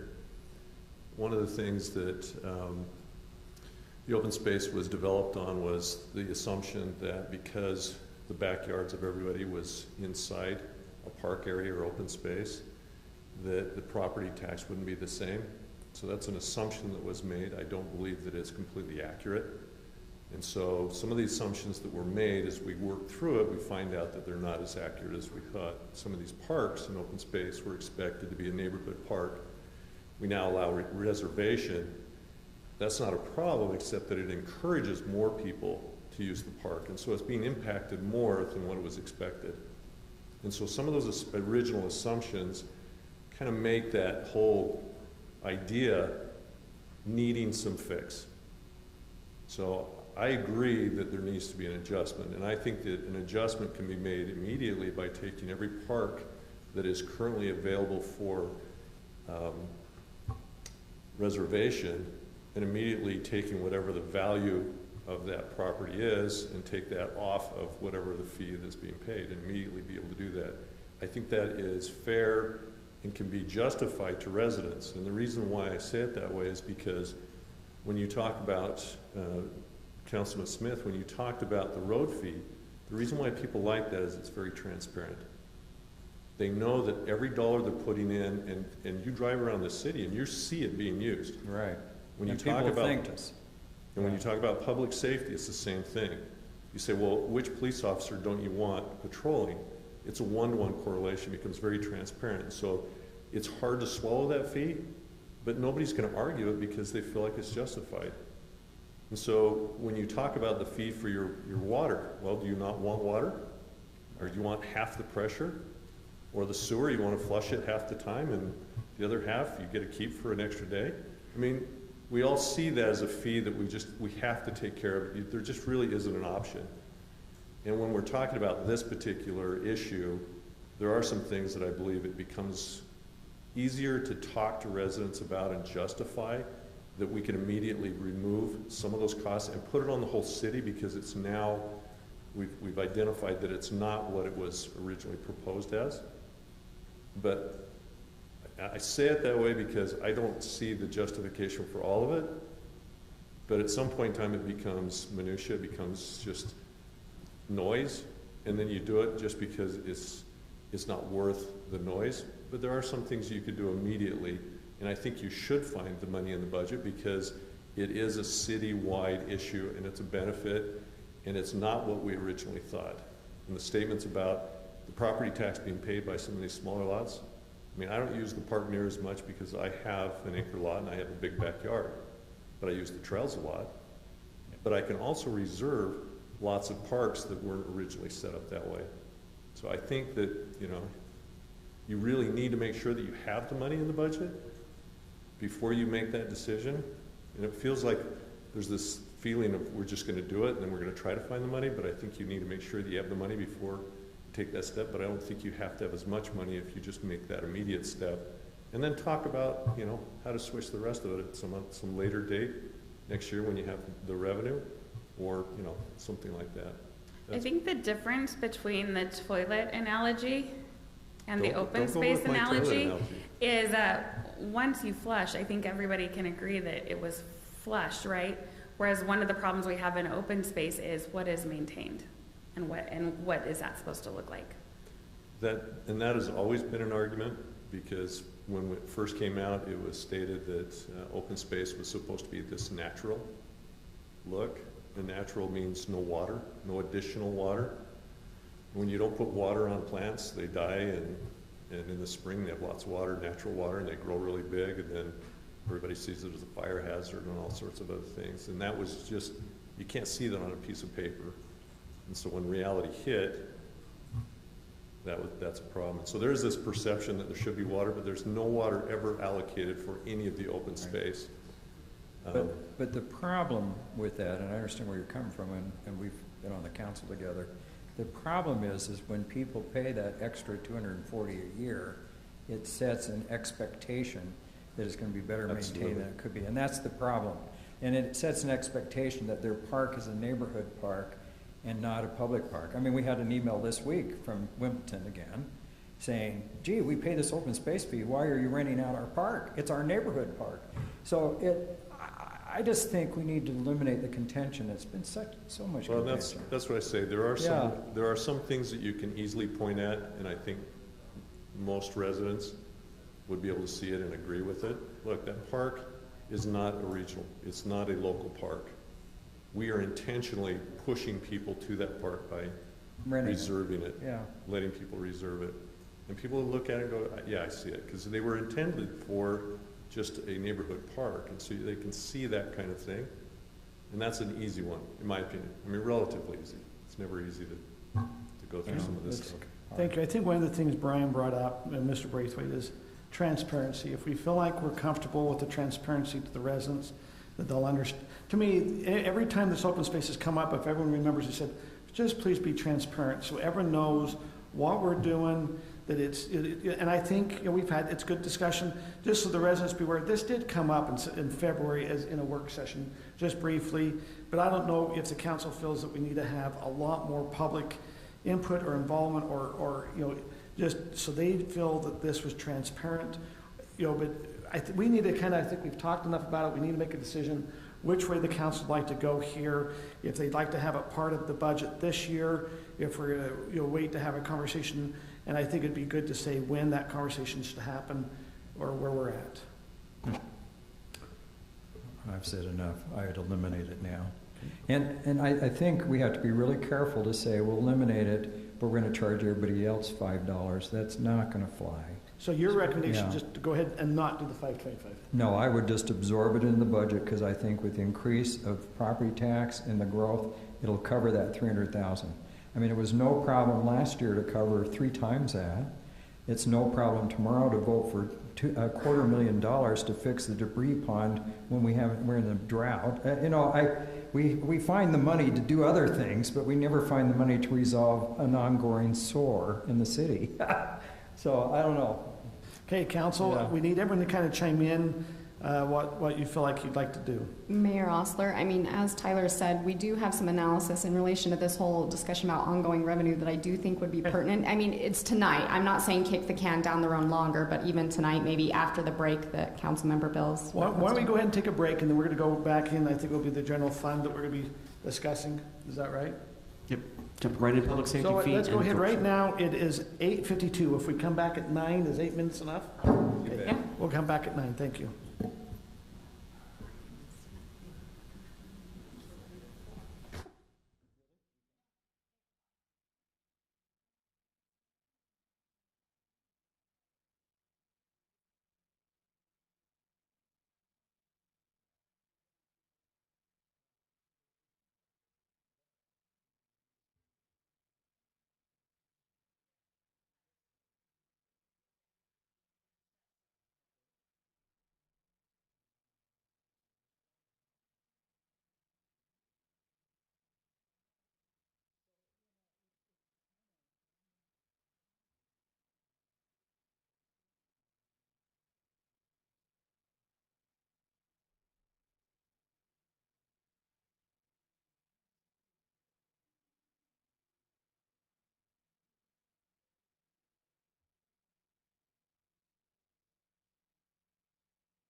Sarah, it looks like we're still connected. Is that the case?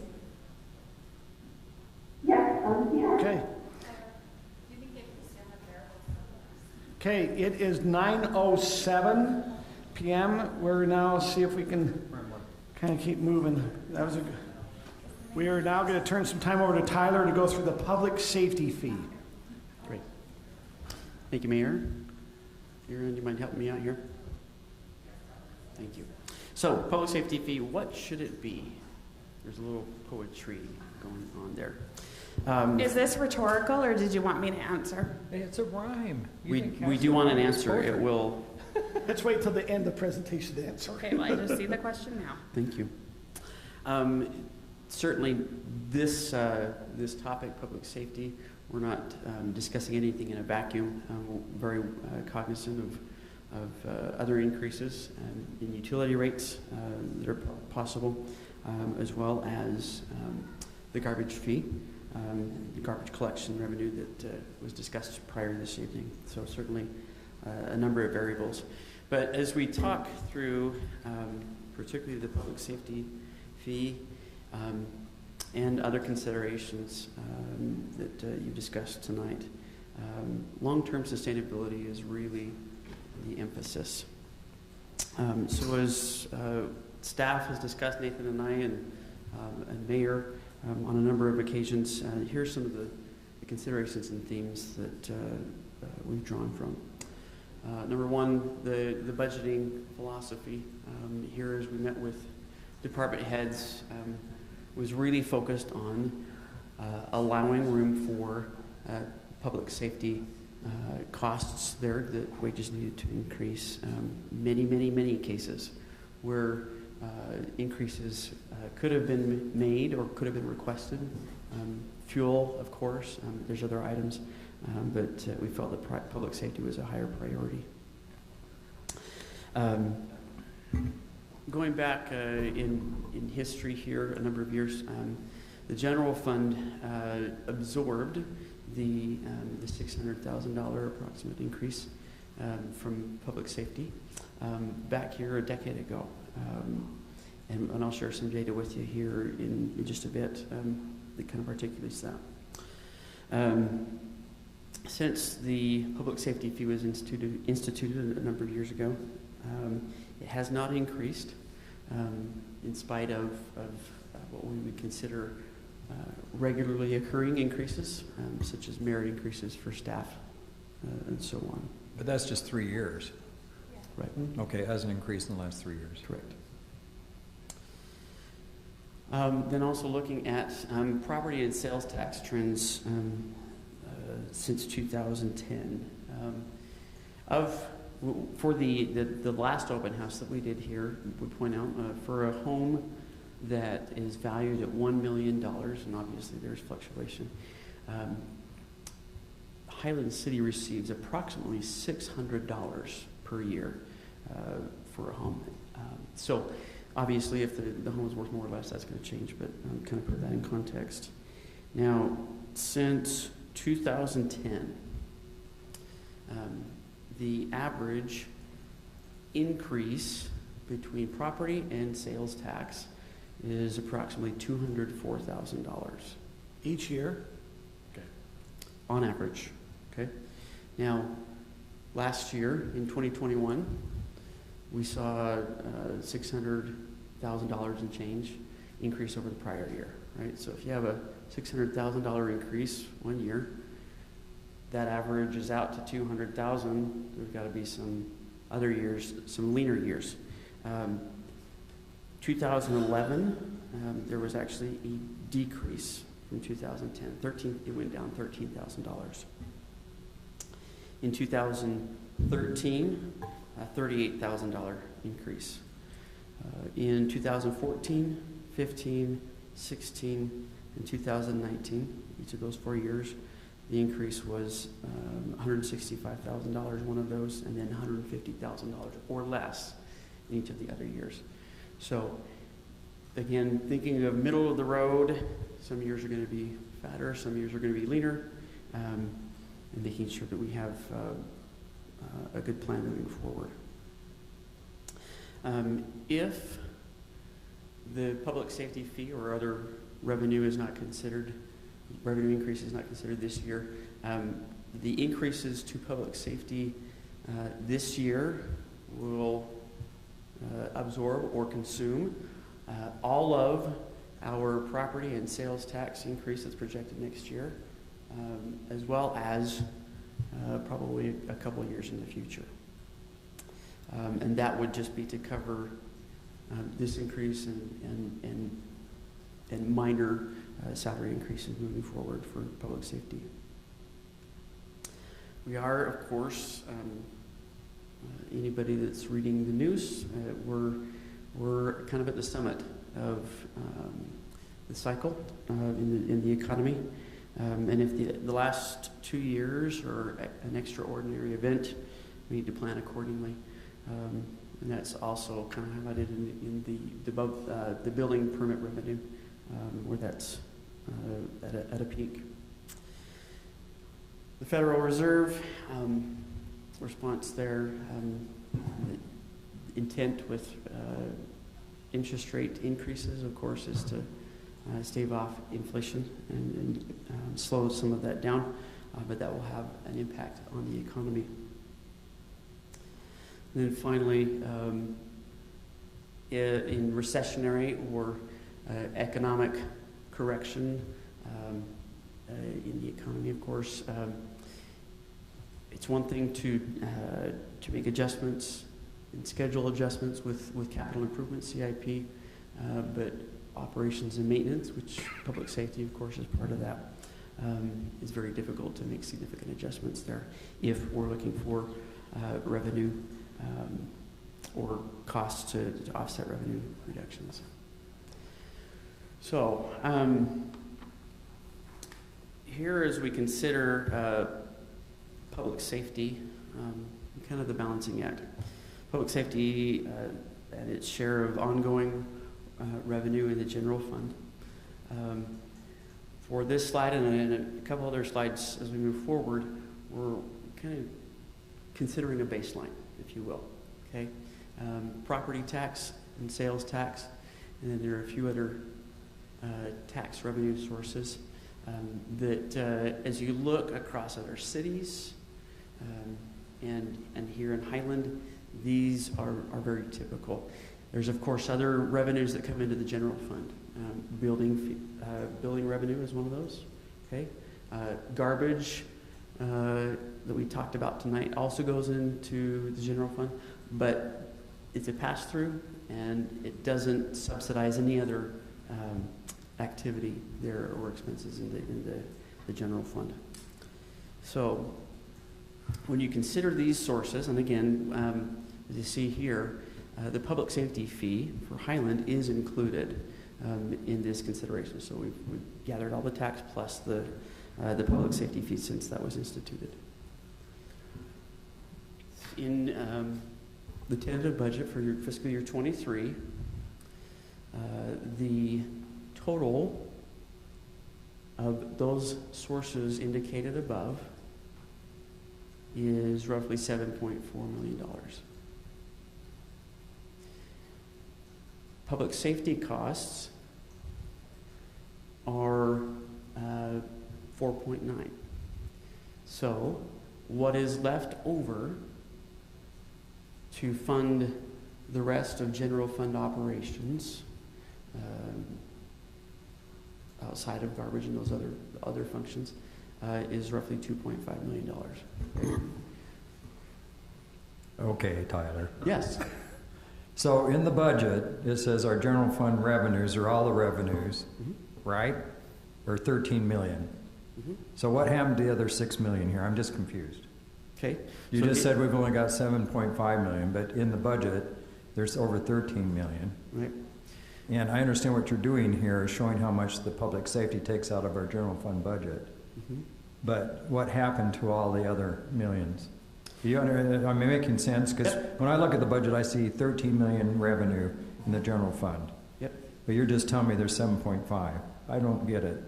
So we're trying to establish a baseline for comparison of apples to apples with other cities, one, and there are other sources of revenue that are not ongoing, dedicated for whatever in the general fund. So the garbage, for example, that's $1.1 million. Right. And that's a pass-through. That revenue essentially comes into the city, but goes essentially, and especially if we're going to break even, goes right out to maintain that service.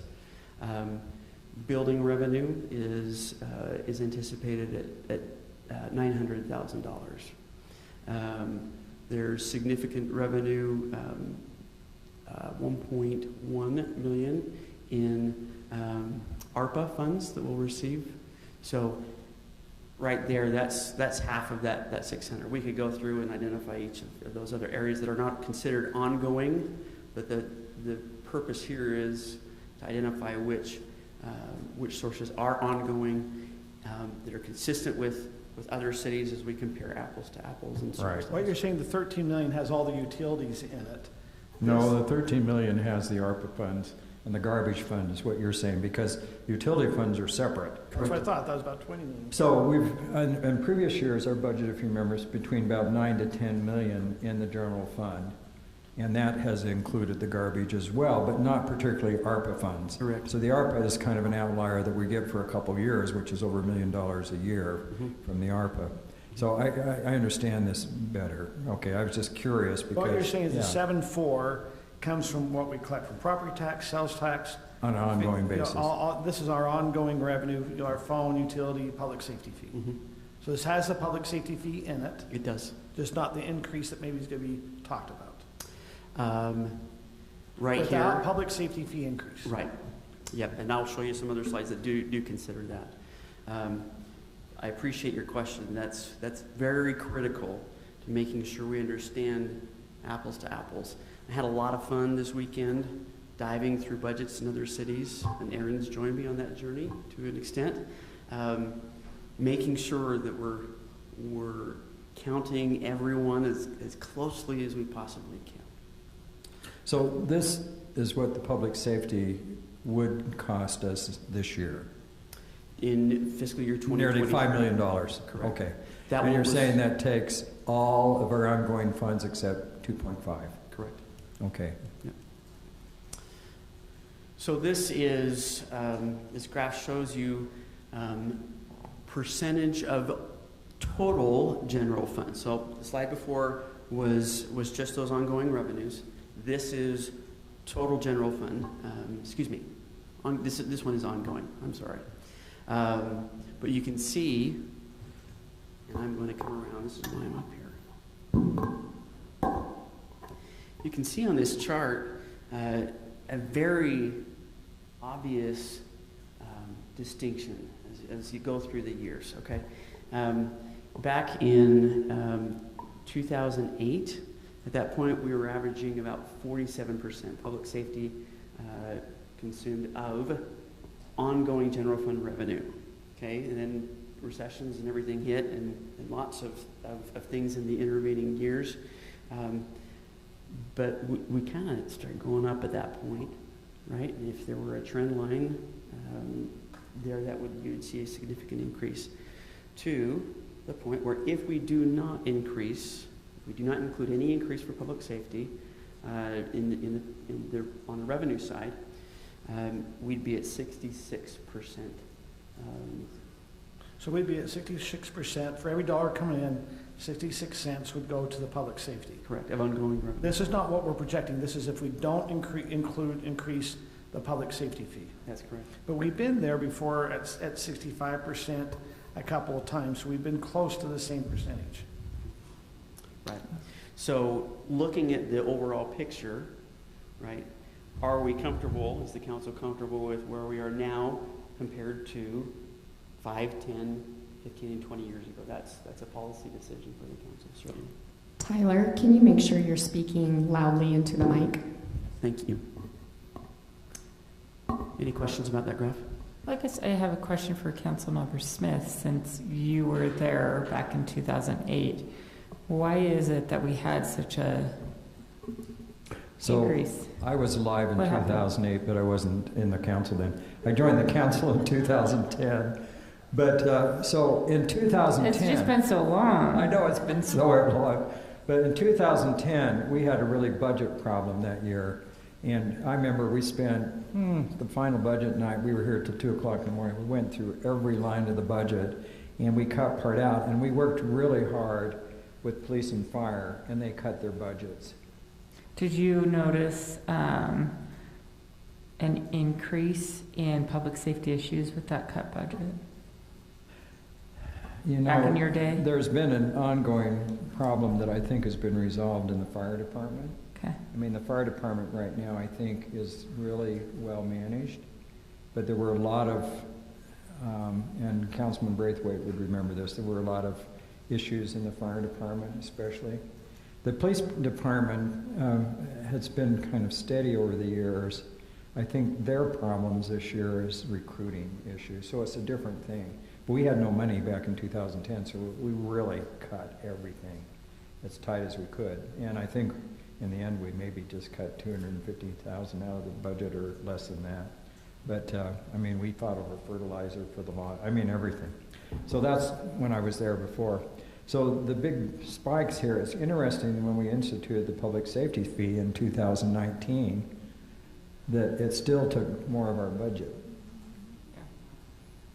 So that, I don't know, our people on the safety boards need to kind of answer that, because I haven't been on it for a long time. Why is that? Why are you seeing the spikes like that? Yeah. Well, I mean, each time you're seeing probably where we have one where we're with Cedar Hills and Alpine and Highland together, and now you see Cedar Hills leave, and so then you see a spike go up. That's when so that's the up to 65 last time. And that's what you see spike, and then we come down, and now we see that we have the heavy wage increase of what's going on, and so we're seeing the wage and the inflationary costs that's hitting us this year. Right. So the bottom line is if we don't do something, then public safety eats us up budget-wise. That's the potential. Yeah. If you wouldn't mind, please, coming up, Mr. Braithwaite. State your name one more time so we make sure, get that on the record. Sorry, you were asking a question. I'm Brian Braithwaite Okay. again. In 2001, on September 11th, there was a big thing that happened in our country. There was a huge impact to Highland and every other city. It's called a SAFER grant. They came in and they gave a whole bunch of money to all the cities to allow them to increase their police and fire and other kinds of things. When that money came in, we immediately hired and raised the level of service in our city. But that SAFER grant each year dropped off. What Highland didn't do is they didn't go back to the residents and say, you need to increase your tax revenue to offset because we've raised the service level here, and the income that we're getting from the government is going down and down and down. All we did as a city, and I wasn't on the city when this started, I was on the city when this crashed and our budget was horrible and we were desperate for revenue because over these years we had taken more and more out of our general fund, Right. and yet we had the same service and everybody was screaming about, we don't have any money for anything. Well, it's because it was all going in to pay these officers because we raised our service level completely and we didn't have the revenue, and we never augmented our revenue. So the residents didn't know what was going on. So we get to the end of this, we've now subsidized that for 5 years is how long it went away, and we didn't raise any taxes and didn't do anything, and we were in trouble. And in 2008, we all know what happened in 2008, 2009. The country went into a recession, and we were struggling with that. So we had this double whammy that hit us, and we struggled. From that point on, how do you raise taxes when people are struggling, and how do you keep your level of service? And we were struggling to maintain both, and we had to lower our level of service to some degree, and we scraped every penny. We went out and picked them up off the streets. I mean, we did anything and everything. Yeah, and we were together ourselves. that year. Because in some of those, we actually hurt our employees because we had to let some of them go, and we hired these temporaries, and they weren't that good, and we had this issue and that issue that Scott mentioned. And so it was really, really painful. that's when I'm coming in here talking to you about be careful what you do because you have some money. That's exactly where we were in 2008. We had a certain level of spending and all of a sudden the market went down and we didn't see this clash of all this stuff. Now luckily we don't have a SAFER grant that's hitting us, but we did get money for COVID.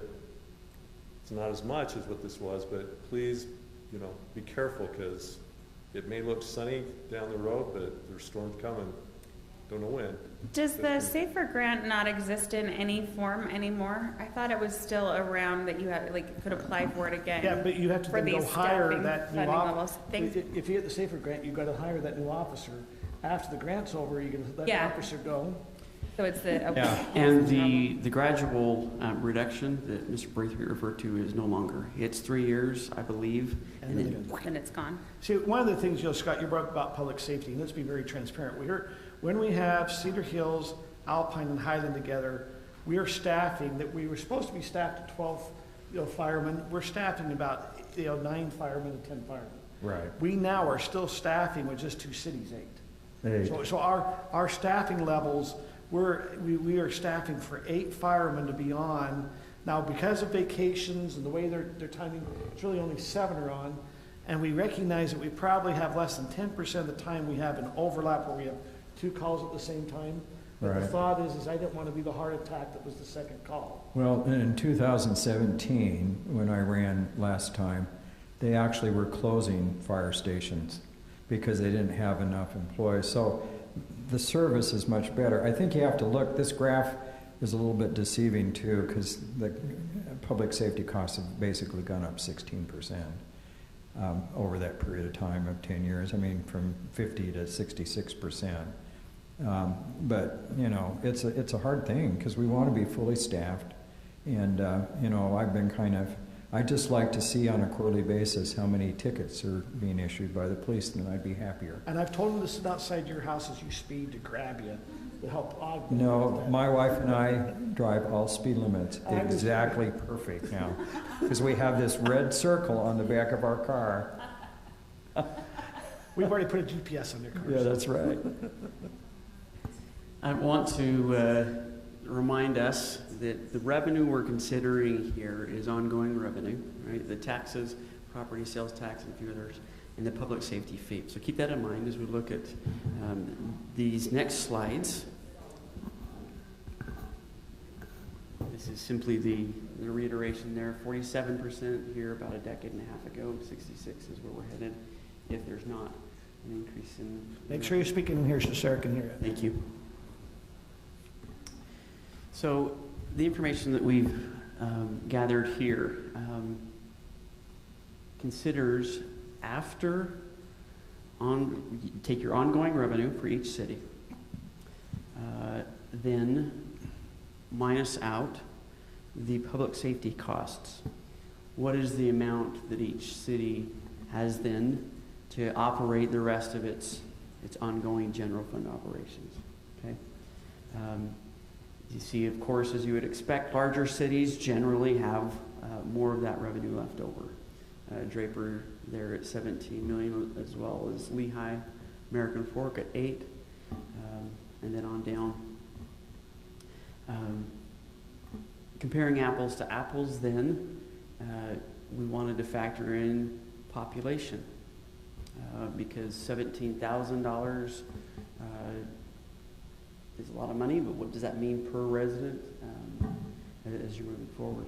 So that next column, net revenue to population, is again your ongoing revenue minus public safety costs, and then divided by the number of residents. Okay, and this table is sorted by that column there to kind of make that apples to apples comparison. You see that Highland at the bottom, that's circled, without a public safety fee increase, we're forecasted to operate the rest of general fund ongoing operations at about $128 per year. Okay. You see if the fee were increased based on previous council discussion to $15.25 per month, That's the $300.75 increase. That would put us at about $139 per resident. Comparing to other cities, Highland is higher only than one city there of these comparisons that we've made, and that's Saratoga Springs. They're at about $110 per resident per year. If you really look at what are our comparisons, we pulled the BCI data, and that's also where the population data came from, to kind of measure what's the public safety need. There's lots of different ways that we could pull that data, of course. But arrests per capita was one that we found was available and consistent across those cities. If you look at that last column, our most comparable cities are American Fork, Alpine, and Cedar Hills. Okay? And those just happen to be our surrounding cities. Can I ask a question? You bet. I'm quite intrigued to the fact that revenue after public safety, that Alpine's almost equivalent to Highland. How is that? I mean, do they have higher property taxes? Because they have no commercial, hardly. Right. So it's primarily property tax. That's property tax difference? Mm-hmm. So the net revenue, this is what funds parks. This is what funds other administrative needs and whatnot. Does the bond come out of that too? Bond payments? Or that comes out of, that's in a separate fund? Well, if the general fund has to supplement in years where impact fee revenue isn't sufficient, then yes, it does come out of there. But mainly it's paid from impact fees. Generally speaking, yes. Which we're getting a lot of right now. Mm-hmm. Right. Okay. Saratoga Springs is the only city of those comparables that has less money per resident left over to fund their ongoing general fund operations. If you consider, we would expect an inverse relationship. As arrests per capita go higher, we would expect less revenue to be left over after public safety because they've got more than double the arrests to deal with, right? And speaking with Chief Patton today, he said a similar comparison can be made in terms of fire calls there, but we chose this one for simplicity of comparison. So the question then is we're not prescribing a particular dollar amount. That would be analysis that would be a lot more robust, but we're simply trying to provide some information to contextually inform your decision as to what share of ongoing general fund revenue does the council feel comfortable with. Are we good being towards the Saratoga Springs end of that, or do we want to be more? Alpine just happens to be smack in the middle, median, in terms of that ratio. In order to meet the same ratio of Cedar Hills, the next city up, would require an additional $638,000 of revenue. Okay, we're almost doubling the public safety fee. Right now, council feedback has been increase it by $3.75. So in speaking about absorbing, whether it's public safety or otherwise, this is an important consideration. What level of service in other areas do we want to see? Because there has to be a balance. I hate to interrupt your narrative on this because I know the point you're trying to make, but so right now our bond payments are up to $1.3 million a year, I believe, or something in that range, have been. Mm-hmm. So we're paying those off with the impact fees and different things that are coming in. When the bonds, and they may be paid off early, somewhere between 3 to 5 years, because we have a lot of impact fees coming in now, as I understand. After that point, do the impact fees then go into the general fund? And the answer to that is yes, to the extent we don't know. We've reached out to, and we're engaging Lewis, Young, Robertson, and Birmingham again. They did the impact fee update. Right. And particularly with regard to the park fee, right? And that would increase significantly in the last round. They said that further analysis would be required to determine exactly how much and when. We don't want to overestimate how much the general fund can start being reimbursed or continue being reimbursed and then have to pay back whatever amount. But if your bonds are paid off, you don't have any of that debt. Correct. So I'm just saying, you'll still generate revenue from impact fees, maybe nothing like this year. But So where does that money then go? In theory, not in theory, impact fees are tied to specific projects. Once you collect the money for that project, you don't charge that impact fee is adjusted down. So those impact fees then go into the enterprise funds? No, you don't adjust charge it. them. If you were charging 5,400 for parks and all your parks are done, Then you don't charge that anymore? Right. so we have to go find more parks. So, so, you know, one of the quick questions I have for you, Tyler, Yep. when was the last time, as we talk about impact fees, because this does affect the general fund, as we're talking here, when was the last time we did not generate enough revenue from the impact fees to cover our bond payment? And when did, I mean, what I'm asking is, when did the general fund have to augment our bond payment? I'd have to jump back, but that was very recent. That it was? Yes. So, I mean, because that leads even in your decisions, as we start to make decisions, we gotta be careful with certain decisions, because we have to make the bond payment. right.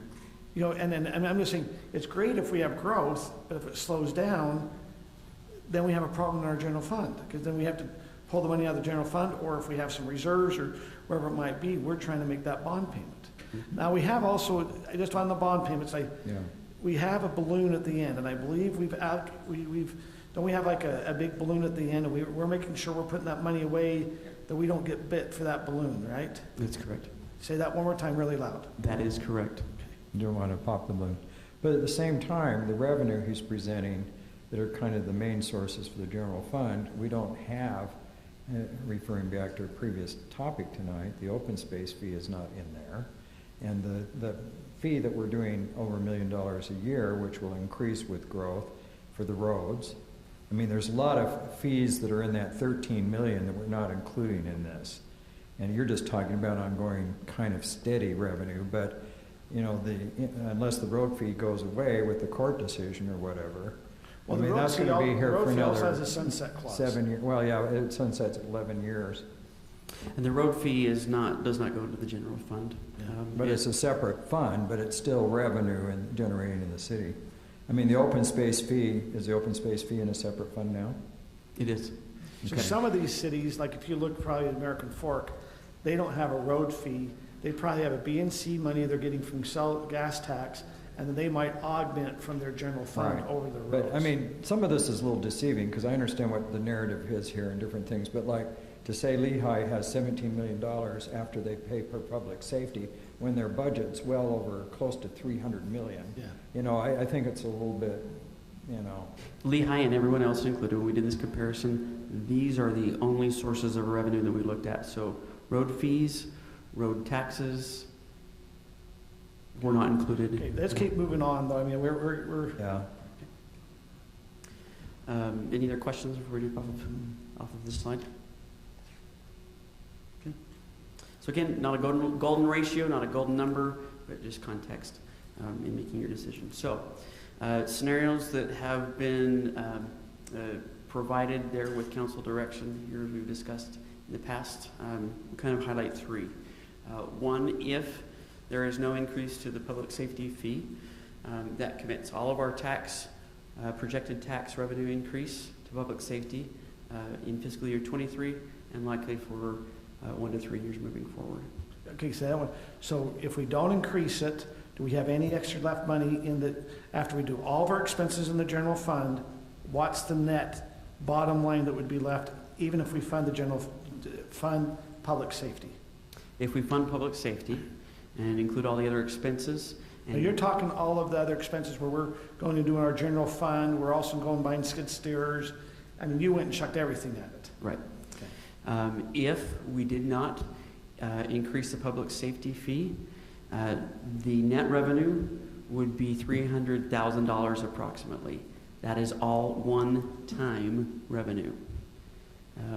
So again, the increase in public safety is about $665,000 that we're looking to cover there. Scenario 2, that the increase of $3.75 per month, so the $11.50 becomes $15.25.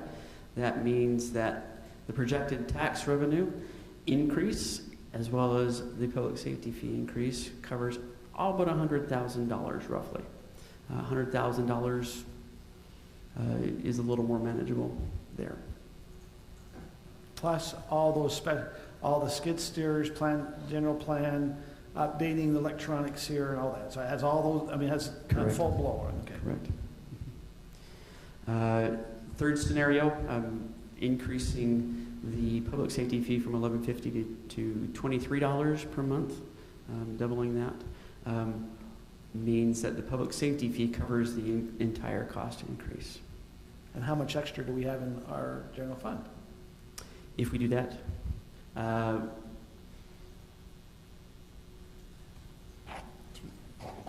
Another 600 and some odd thousand? we would have approximately $1 million of net revenue at that point. So you're saying we'd have $1 million left over to go spend somewhere else? It would have to be transferred to another capital fund. Now, in scenario 2, the $3.75 increase on the public safety fee, there will be, we anticipate, estimated $500,000 of net revenue. Again, that's all one-time money. So we're looking ahead into the future to make sure that that's sustainable.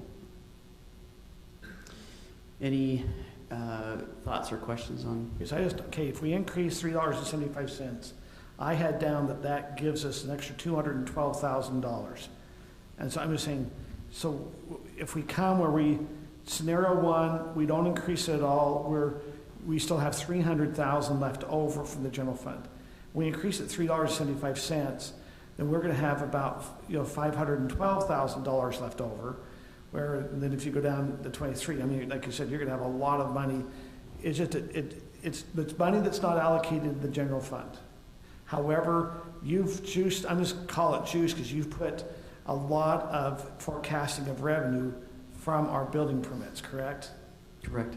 That's the augment. Is that there's been a lot of high projections for the building permit.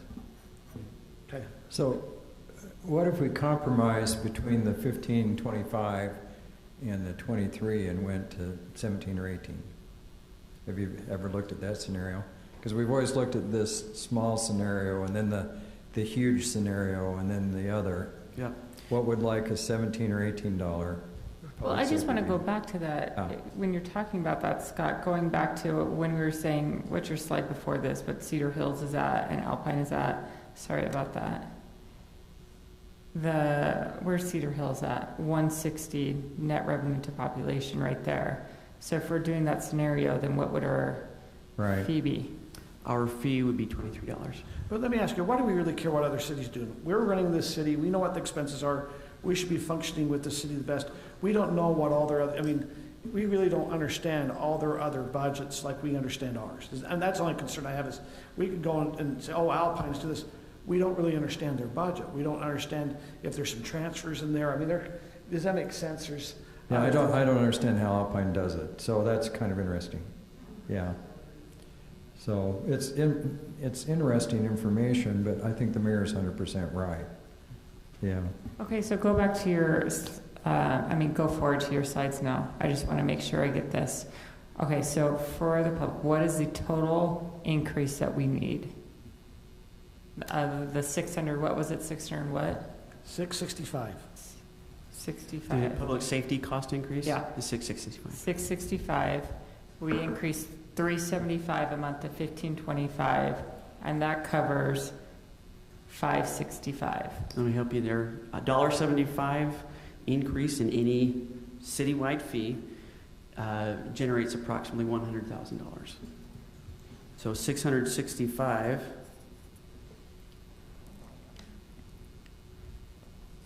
is going to be just over a total of 23. Wait, so then if it covers all of the 100K of public safety cost increase, and that equals $1.75, then wouldn't you do, maybe I'm confused, $15.25 plus $1.75 to cover it all? How does that go from $15.25 to $23 a month? I'm not quite following, I'm sorry. Well, so if we got $15.25, and that covers almost everything except 100K of the public safety fee, and 100K equals $1.75 increase.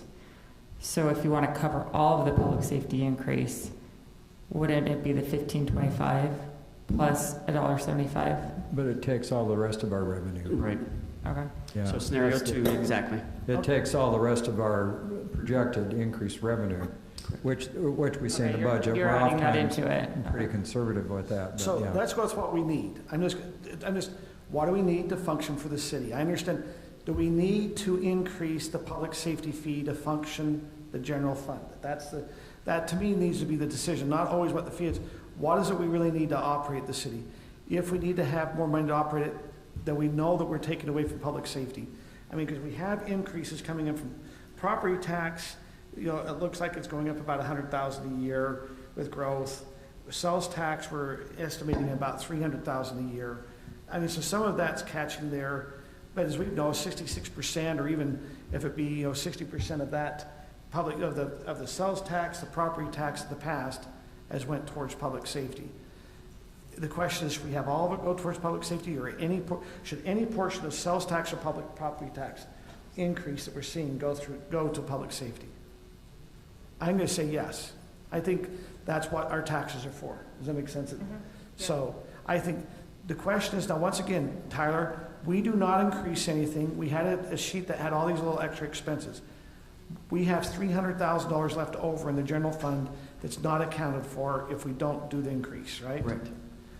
Then we go down to number 2. If we do number 2, where we increase at 375, we have about $512,000 extra in the general fund that's not allocated. Correct. And that allows for some slippage if our numbers, if our building permits start to slip.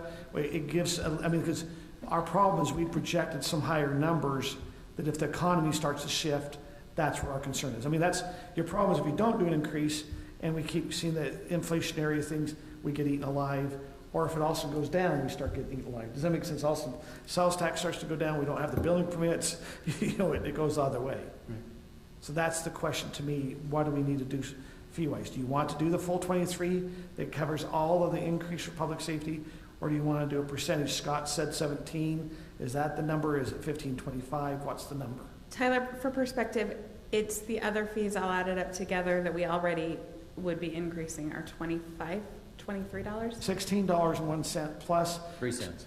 3 cents. So $16.03 plus $2.79 for garbage, correct? Right. Plus whatever we increase Okay. here with the public safety. So you're getting up there really close to $25. If the council does a 375, we're looking at about 23 total for the typical resident.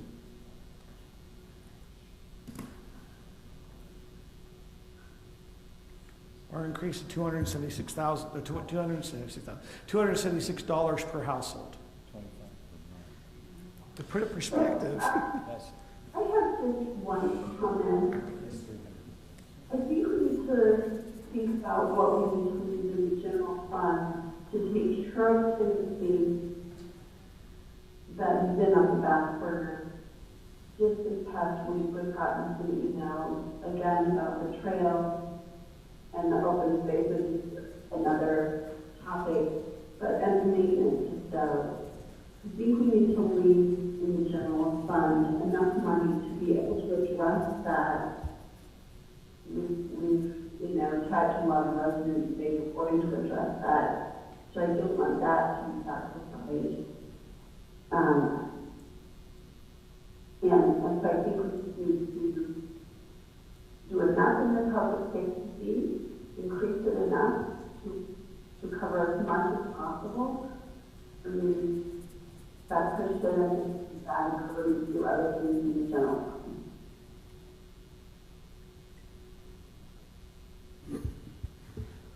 We do have a couple of slides from the resident survey there that you may find informative.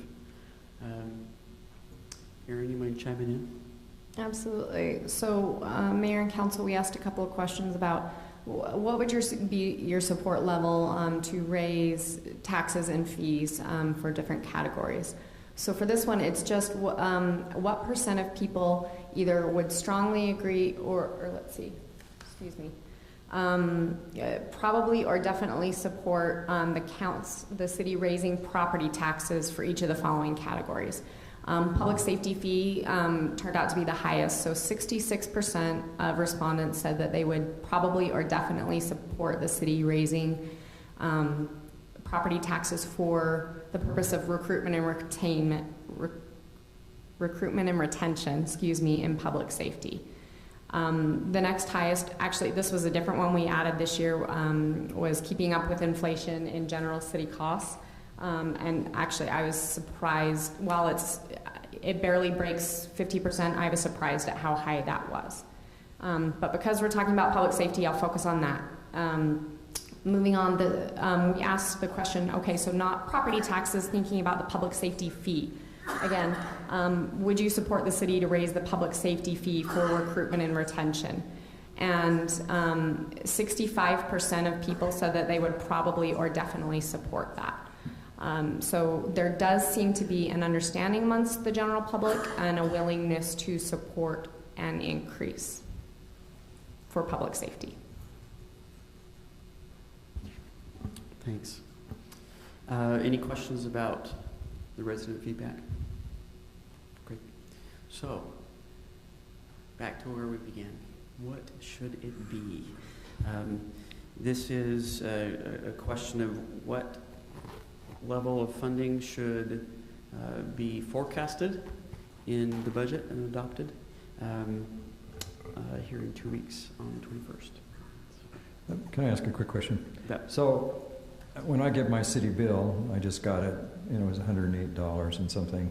I do have a recycling can and 2 garbage cans and everything. So a lot of it's kind of prorated on stuff like that. What is that kind of an average bill that people get between 105, maybe 110 with their monthly statement? So that's water usage, sewer, all your fees. I think that's pretty consistent. So we're talking about adding somewhere between $23 to $25 per month, which adds up close to $300 a year for all these. And we haven't even talked about all the fees yet, but we're talking about kind of a summary of those. Does that seem consistent? We're talking about people paying up to about $135 a month for all their fees. I really can't speak to what the average is, but your analysis is correct. That's what I pay is $108. Yeah.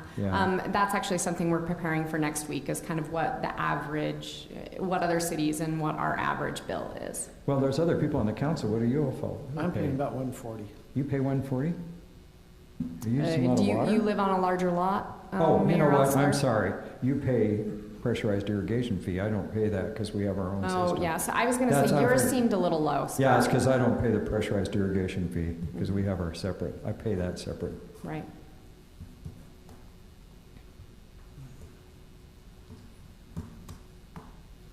So council, let's kind of get some feedback. You've had a lot of time to look at this public safety fee. Where are you at on, going back on the different scenarios? You passed on May 17th. I believe the passage was 1525. Is that correct? What you, in your preliminary budget, you did 1525? That's correct. Is there new information to change that as a recommendation? Once again, I think it's important that we get as close as we can to what we're looking to actually pass the 21st when we have our meeting next week. They can put posters together. We can kind of put some public information out there. Where's everyone at? Okay, I'll be brave and be number one. I think former Councilman Braithwaite made a compelling argument a couple of city councils or a month or so ago. And I think you just saw with the public survey that people support a public safety fee, and an increase in that, because the purpose we're doing this is to retain good officers because there's so much competition. And again, this is secondary to a national problem because of the defund the police and all the stuff and all the riots in the summer of 2020. A lot of policemen retired and didn't want to go into it. So we're always affected by national trends, unfortunately. But we have to respond to them because we need to have a police force, and we have other cities that are paying them more.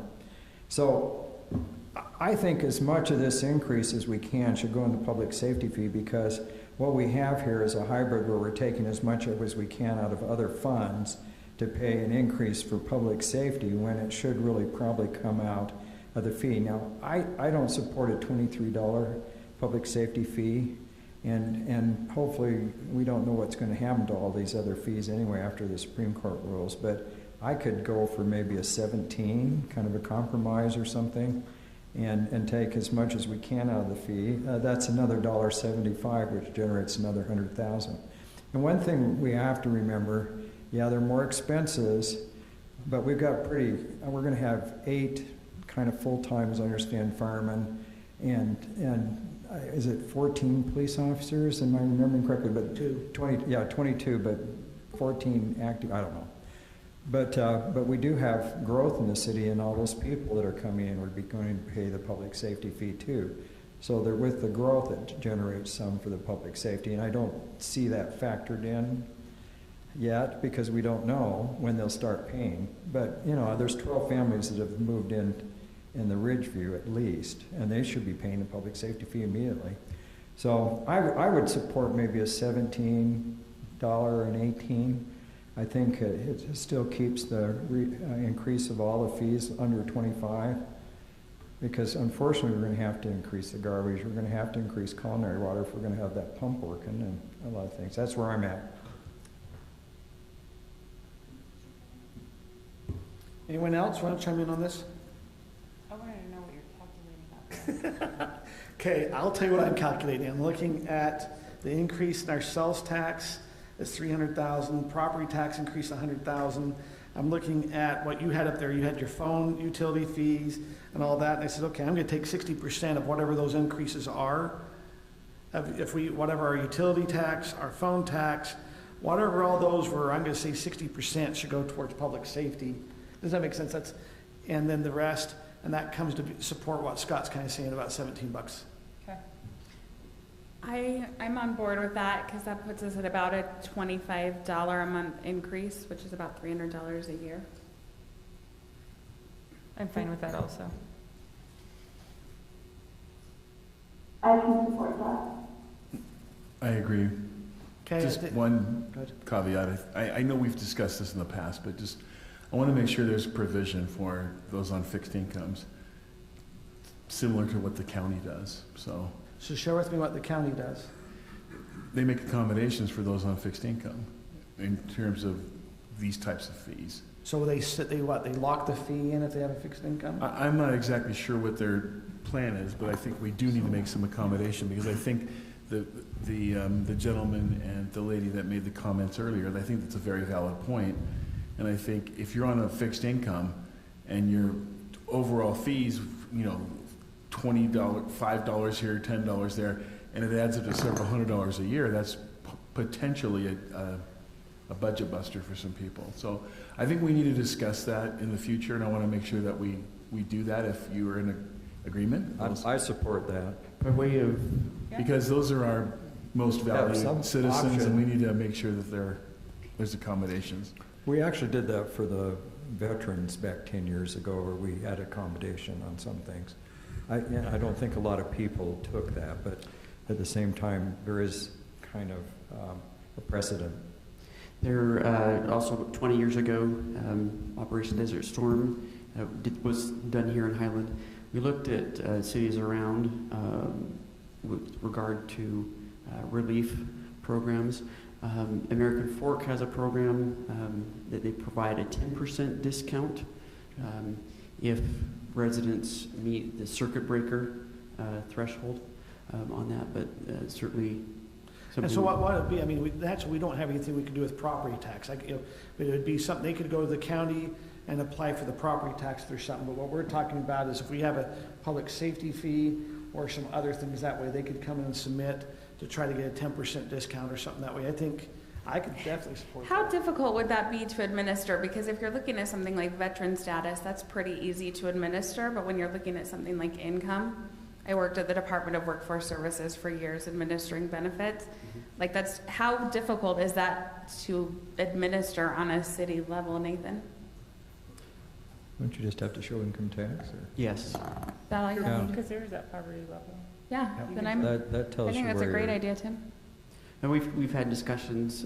We've got an amazing treasurer, Candace, and she's on board with jumping on that. We've had some conversations about other opportunities to help folks out, and we can handle the burden there. It would require folks providing financial information if you don't have your tax return. And there'll be other Provide things. it, I mean, but- I always look and go, okay, now I'm going to go and apply a lot of depreciation. I mean, it's a business thing. You always go, oh, I know how to go do things. And so we're looking to help those who are needing some help, and I think we'll have a criteria. We're not going to have to create it, because I guarantee others have kind of helped come up with some of this to help them create it. So does staff understand what we're kind of thinking? $17 next week to put that on? So, okay. Thank you. Just so you're aware, it's 10:03. Oh, we're just getting started. Utility rates focused on capital improvements. The drivers in cost increase and the utility rate increases that, again, we're looking at approximately $16 overall per month. That's driven by two factors. One, costs that have inflated, have grown in the year since the study was originally done, and also timing of projects. There's some projects that we've been able to push out after careful consideration and analysis with the Public Works teams, and then some that have had to come forward, such as the culinary water issues that we dealt with last year. So, wanted to highlight a few of the big project cost increases here that you see across the utility funds. In the culinary water fund, and I would point out culinary is a particular concern to us because the master plan, it's number 14. Sewer, the AF River Lift Station, there was $664,000 increase compared to where we were estimating last year.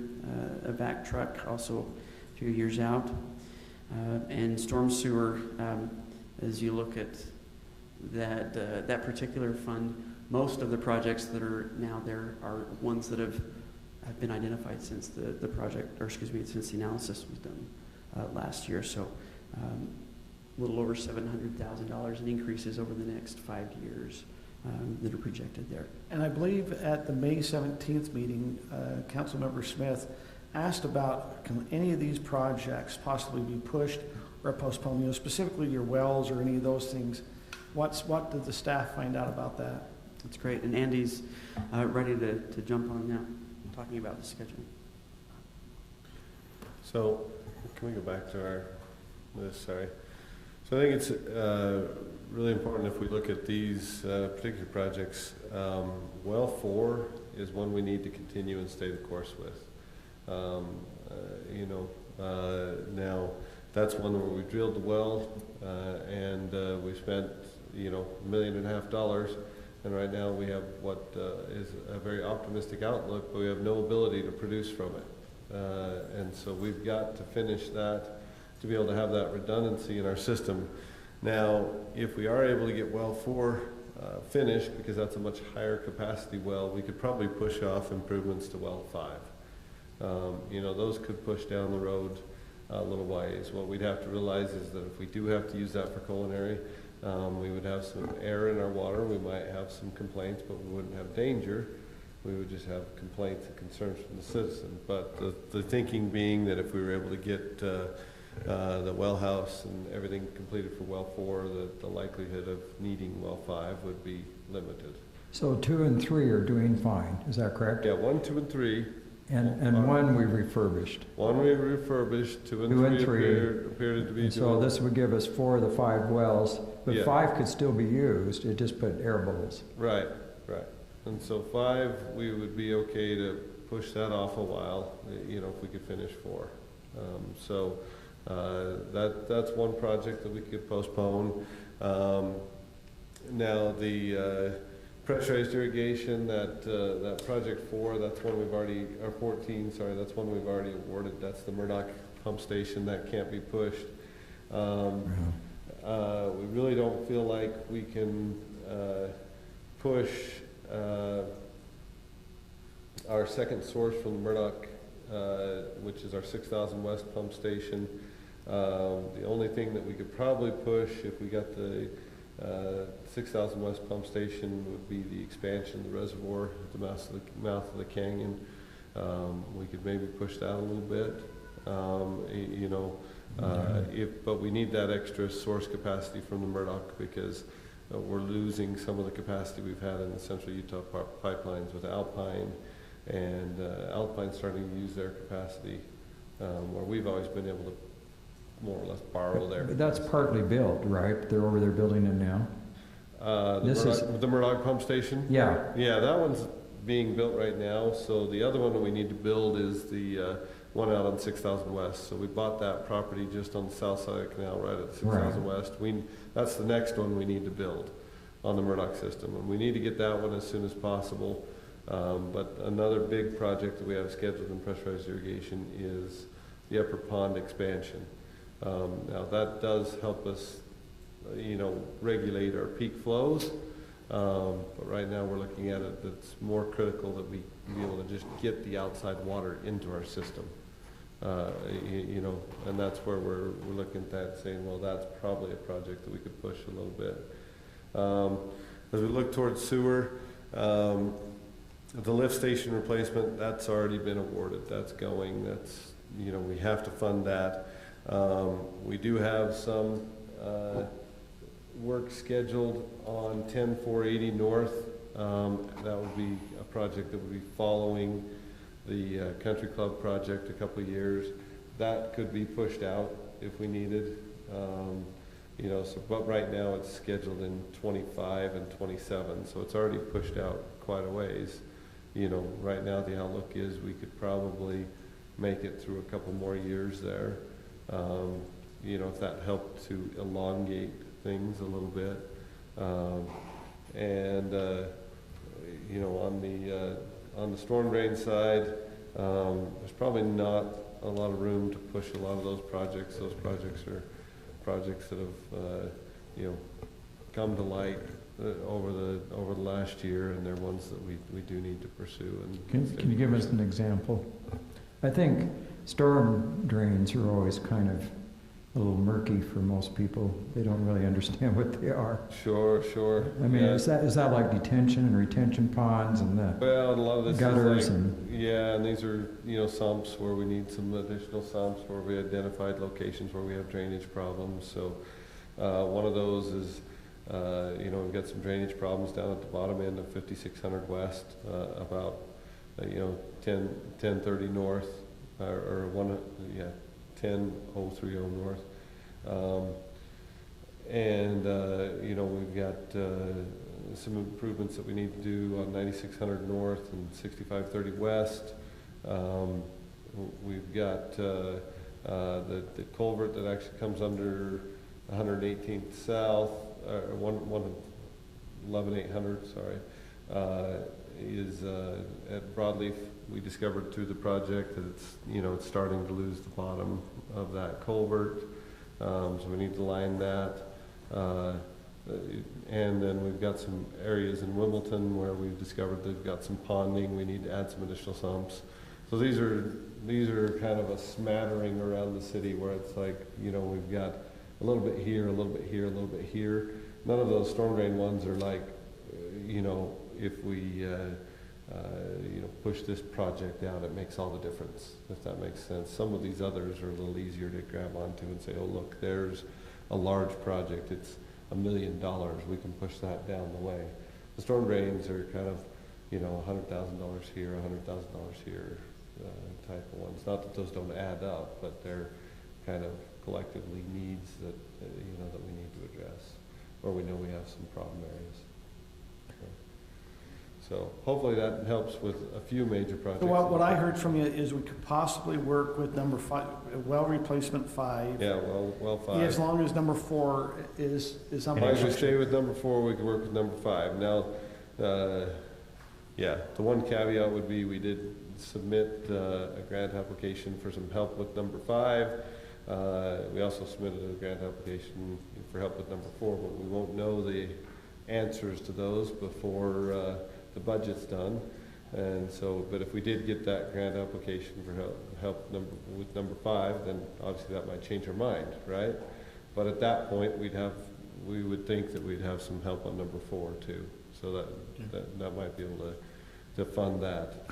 So well 5 and the sewer improvements on 10480 North, and then the upper pressurized irrigation reservoir would be the 3 big ones that we think we could push a little. And again, you can't get rid of them, but maybe you elongate it a little bit, push them out a few more years and spread that. So the question really for the council is our culinary water, with the increase we're looking at, our pressurized sewer and the storming, what was the increase supposed to be for culinary? Was it $6 a month? Pull that for you. Do we want to keep it that, or do we want to adjust it with anticipation the well number 5 can be pushed out? What does everyone want? I mean, it sounds like all the others need to kind of stay in place, but maybe culinary is one that's... Can I ask a quick question? So if we're upgrading the pressurized irrigation, I always understood that pressurized irrigation, at some point, we start using the city wells to supplement it. Is that true? True. So that's our culinary water wells that supplement? Well, right now... Or there's some separate pressurized irrigation wells? Separate. Okay, that's okay. I want to clarify that. Yeah, the one that we are entertaining, and we have the ability to unbolt and bolt pipes together is number 5, but we're entertaining making that a little easier to have it switch both ways. But right now it's separate. We have 3 wells that can pump dedicated to pressurized irrigation, and then we have 5 culinary wells. But you're trying to take more out of the Murdoch Canal. Yeah, what we have is, we've been able to draw quite a bit of capacity, because we've been the only one using the aqueduct in large measure, that Central Utah Water Conservancy District aqueduct. Right. But now Alpine is going to start drawing their water there. Cedar Hills will begin to draw more water, and so where we've been able to have upwards of, if I'm trying to remember, it's 16, 17 cubic feet per second. Now we're only going to be able to have 7 or 8. And so we've got to build ourselves additional capacity to get our water out of the Murdoch. There's plenty of capacity in the Murdoch system to get it to us, but we don't have the capacity to get it out of the Murdoch. So that's what we're doing on 4800 West, and then that's the next project, is to go to 6000 West.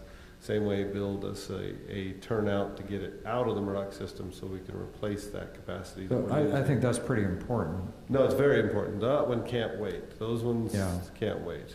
That's why I say that the only thing on pressurized irrigation that can maybe wait is expanding that reservoir.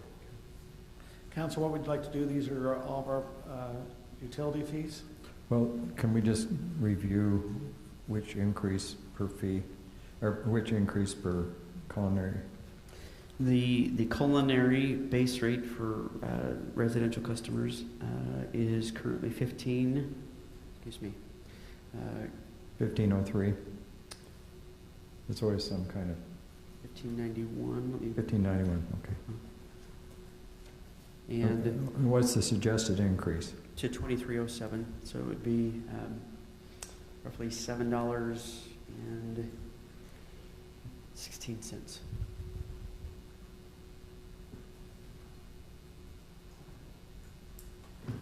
Council increasing water to $7.16 increase.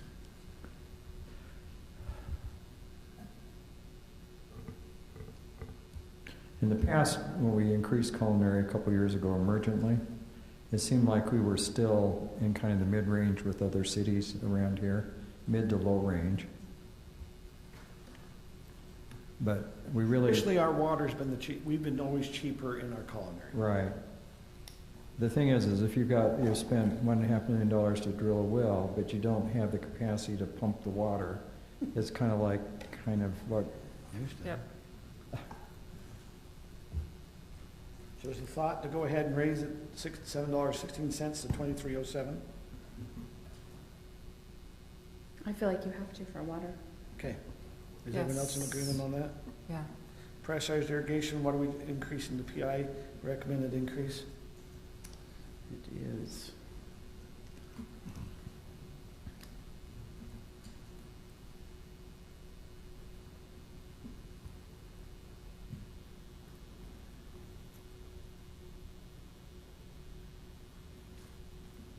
This is so suspenseful. I know, it's exciting, huh? It is really exciting.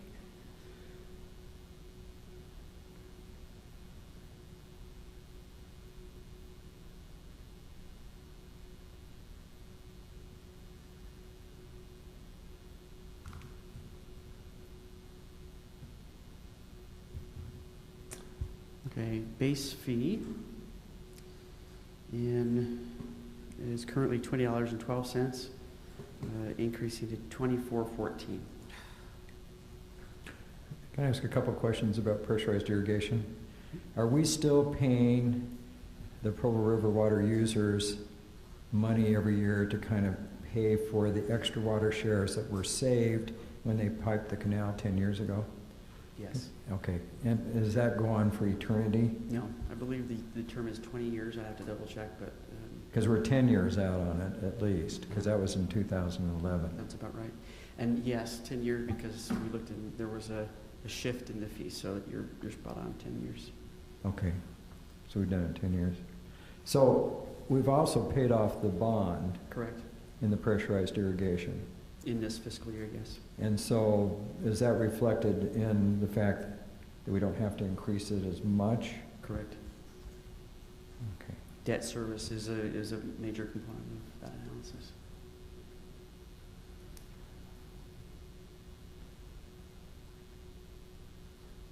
So you're talking about a $4.02 increase? That's correct.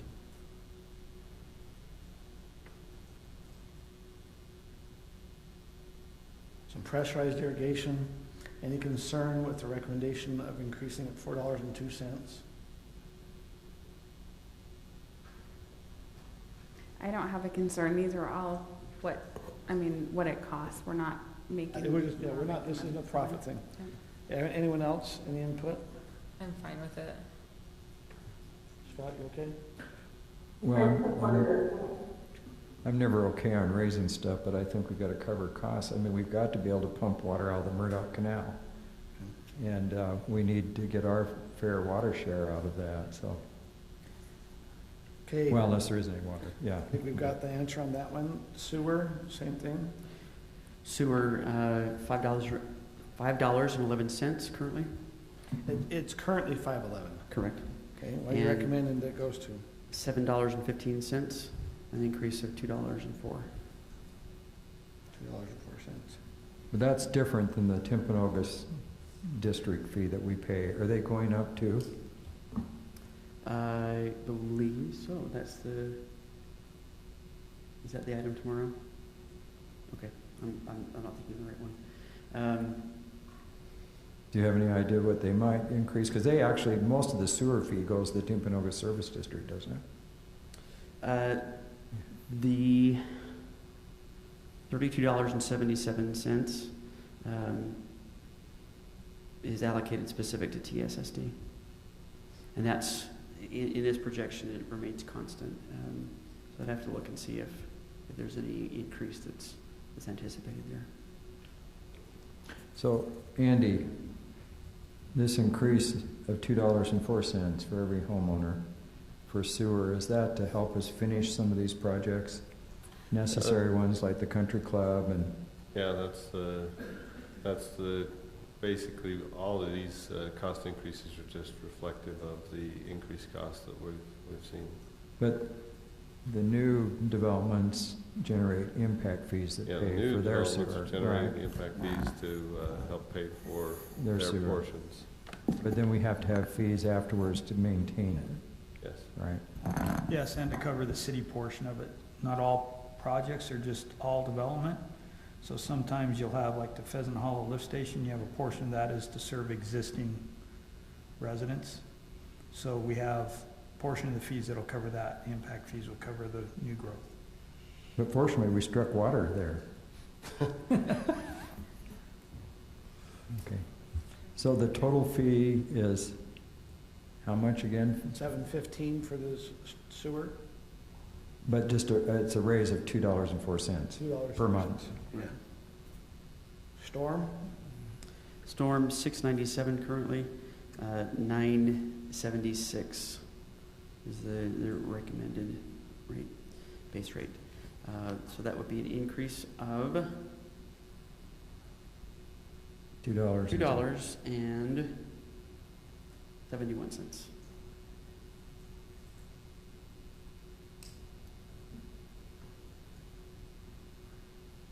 You feel free to check my math. It's past my math time, so.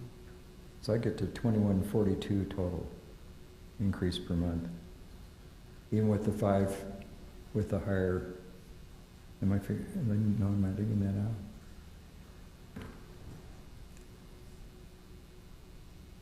so we have $7.16 in water, we have $4 in PI, 402. And $5.50 in the public safety So public safety, is separate, I know, but I'm just trying to total up all the increases.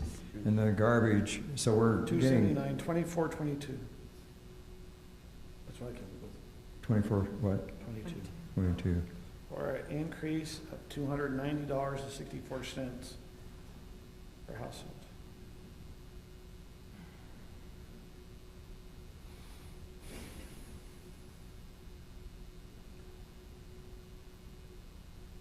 Or 59.93 Big Macs.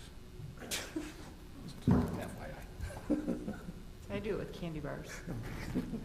So, With the coupon or without, Kurt? I was gonna do a thing where I could get the price of drink, but I didn't get it. so in 2016, when the council increased fees due to rate studies and they were preparing for a lot of these capital projects, they built up some reserves, but because of increased costs, we're kind of winnowing those down pretty fast. Do these increases, as I understand from when we talked about it on the 17th, do they build up a little reserve in there again, or are we just running? No, in each of those cases, one of the key components that we're looking at is what's the number of days of operating cash on hand. Target is 365. So in some cases, we get to 200. Is that absolutely critical at that point that we're raising rates? But each of these fees give you at least 200 days reserve over time, yes. over time. Some might go negative until we can get enough money, or just, I guess they kind of just dip right there at the bottom until we can get enough to do a project. Particularly with culinary, which is where we're at right now. Unless council authorizes borrowing either from another fund or bonding, it would not go negative. It's close. So the total increase is 24, 22, did you say? I think so. I think that's what with the garbage and everything. Yeah.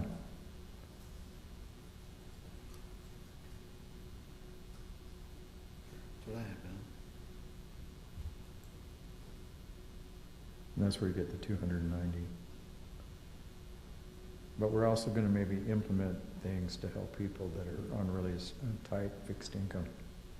So we're increasing $24.22 a month, $290.64. So, do any of these figures? I know when they did this presentation on the 17th, they counted projected growth into that, right? Yes, that's correct. Okay, because every one of these homes, the 12 homes up above me that have come in, they're paying the fees right now. Right. So, okay. With utility fees, it's not like property taxes where you have to wait till I mean, you get it immediately. Yeah, Right. and public safety, road fee, all these fees you get immediately. You want your utilities turned on, you pay an application fee, and then you start receiving that monthly bill. Hey, Tyler, this is a little thing, but remind me if we included in the budget charging residents the credit card fee if they use their credit card? We did not. I feel like we should do that next year. I feel like if somebody's using a credit card, that's on them, not me. And that is something that we're working on. We had anticipated moving to another provider, payment processor. We've determined that we can stay with the current processor, Express Bill Pay, and still pass that fee on. So we're working through some of the this is a former banker, annoying credit card regs to make sure that we're in compliance. Does that have to, Nathan and Tyler, does that have to happen if we start charging for the credit card only at budget? Can't we just do it once we get it passed, have the information, the wherewithal to start charging that? That's what we can do as a fee? Yeah, our hope had been to include, because we would need to include passing that fee on in the consolidated fee schedule. We had hoped to have that done by this point. There's still some work, like I said, with the reg compliance, but we can make that change at any point once the structure is laid out. Do you have other things to present here? With regard to utility, CIP, no. We do have, I think Councilwoman Rodella had wanted to look at items for consideration specifically. We're prepared to do that if you'd like. 10:30, we okay? Everyone, we got to do items of consideration, and we got to come back to the open space fee. I mean, we got to make a decision what to do. Okay. We got it. We can do this. Let's do it quick. Okay. Here the question is, what do we leave in? Or more specifically, what do we take out or change? Wanted to point out that with these items, particularly the larger items, audio, visual, that there's still some research that... I mean, if we approve this, it doesn't mean that we're approving the 100. We can say, oh, no, we still only want to spend $20,000 on it. Correct. Because staff, once the bids are received, we'll have to bring that, and we're happy to do that, to bring that to council for consideration. So this is just kind of general ballpark of what's the plan and the budget for that. So I'll run down these. If there's any particular item that you'd like to change an amount or remove entirely, certainly let that be known. As far as council chambers audio visual, we have included in the budget $100,000. Any desire to change that? I hope we don't spend that. I hope we don't spend over 20, to be honest. Yeah, I don't want to spend that much, but I would like to be able to read this slide because I can't read that. Oh, really? No, I can't read it. Can you read that? I totally can read that. You're so young. Same age. I wish I had bids for you, council. I don't. It turns out the contractors are all at some big conference right now, and so it just, unfortunately, my pre-bid meeting got pushed out. But like Tyler said, those bids will, I know what council's wanted based on your feedback you've given me, so I'm going to have the contractors bid that and bring those bids back to you for your consideration.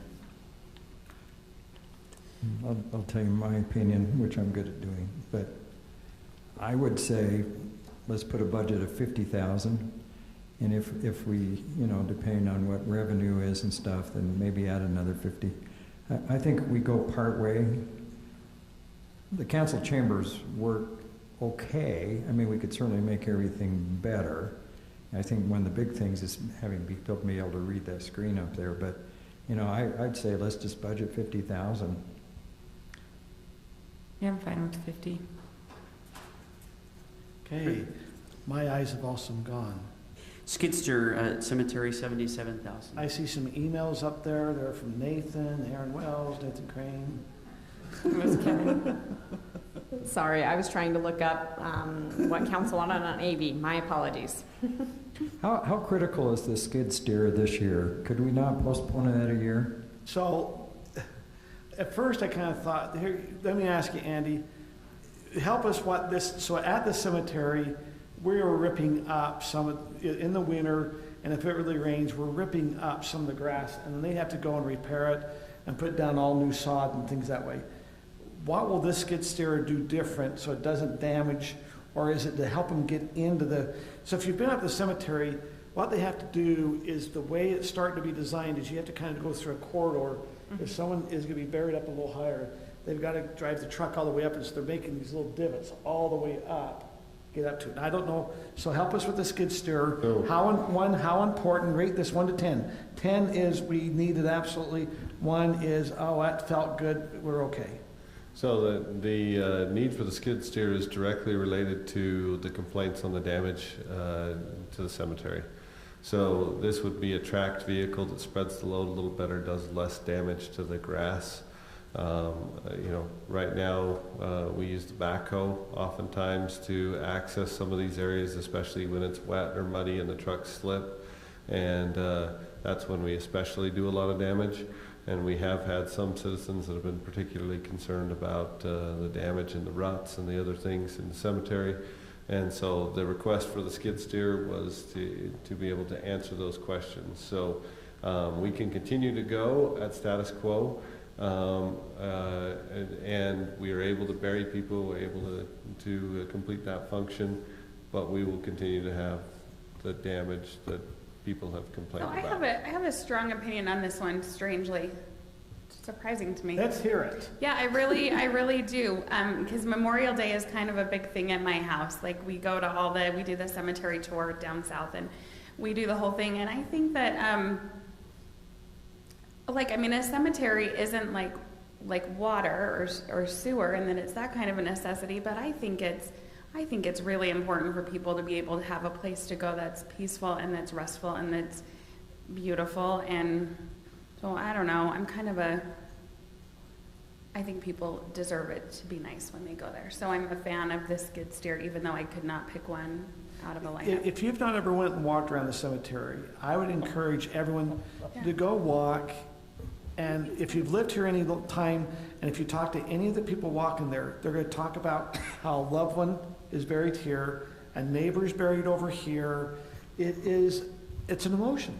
Yeah, it is. And so I'm going to go with Kim on this. Usually I am really very conservative. Kim or Brittany? Brittany, I'm sorry. Either way.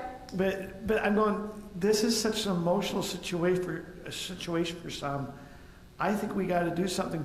When they see that it's all muddy or things where they're going to look where where their loved one has been rested, it's really touching. I'm just saying it's emotional for some. So we're touching a very emotional situation here. So I just think it's an important service that we provide residents, and I think we should do it right. What's everyone else think? I'm fine with it. So I don't really understand what a skid steer is. I can support this, but I feel like if we raise taxes and fees too much, we may all be in the cemetery earlier than we thought. It's like a little tractor that has various attachments that are available. Oh. And instead of having the big tires, it might be more of a track. That's correct. It's a little lighter weight, and it's tracked. It's In this tracked case, it's instead of tracked, and wheels. so it spreads the weight of the vehicle in the soil a little bit more than just a little wheel that's punching into the soil. So it doesn't damage things. As much. There Right. is Where are no they such made? thing about as it accessing in the winter without doing any damage. We've gone the extra mile. We've bought some additional tracking pads that we lay out, and we're trying to do all we can to lessen our impact on the cemetery when we're accessing. You've had a hard time getting people to even be able to work in the cemetery. We have, so here's the other thing. So as our cemetery's grown, there's areas which we can't just take a backhoe or truck in. They have to come around, they're coming around a whole path to come around. I'm just saying, and it damages. Each time you keep coming down that area, it damages the cemetery.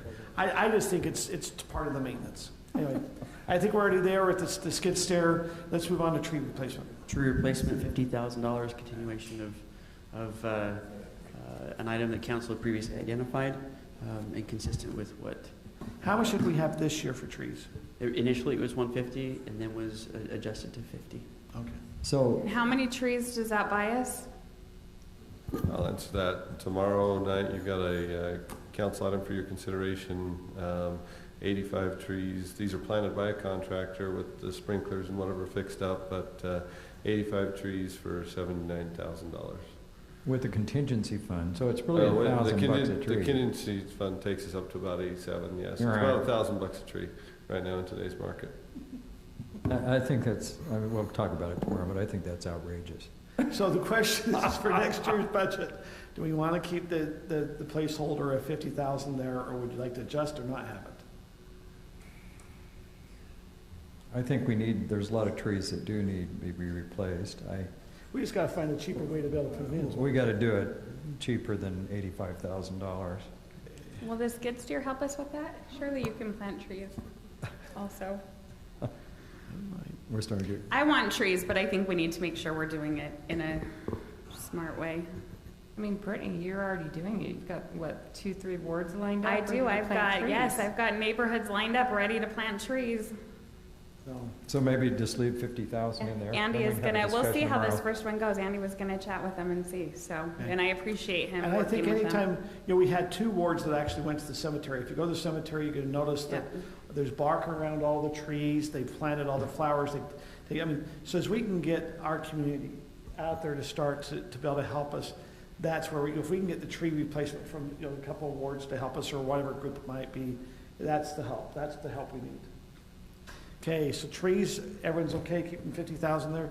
Okay, $20,000 for 2 variable message signs. Why, share with us? The second one, but, This is I one like sign. the message sign, but let's forget it this year.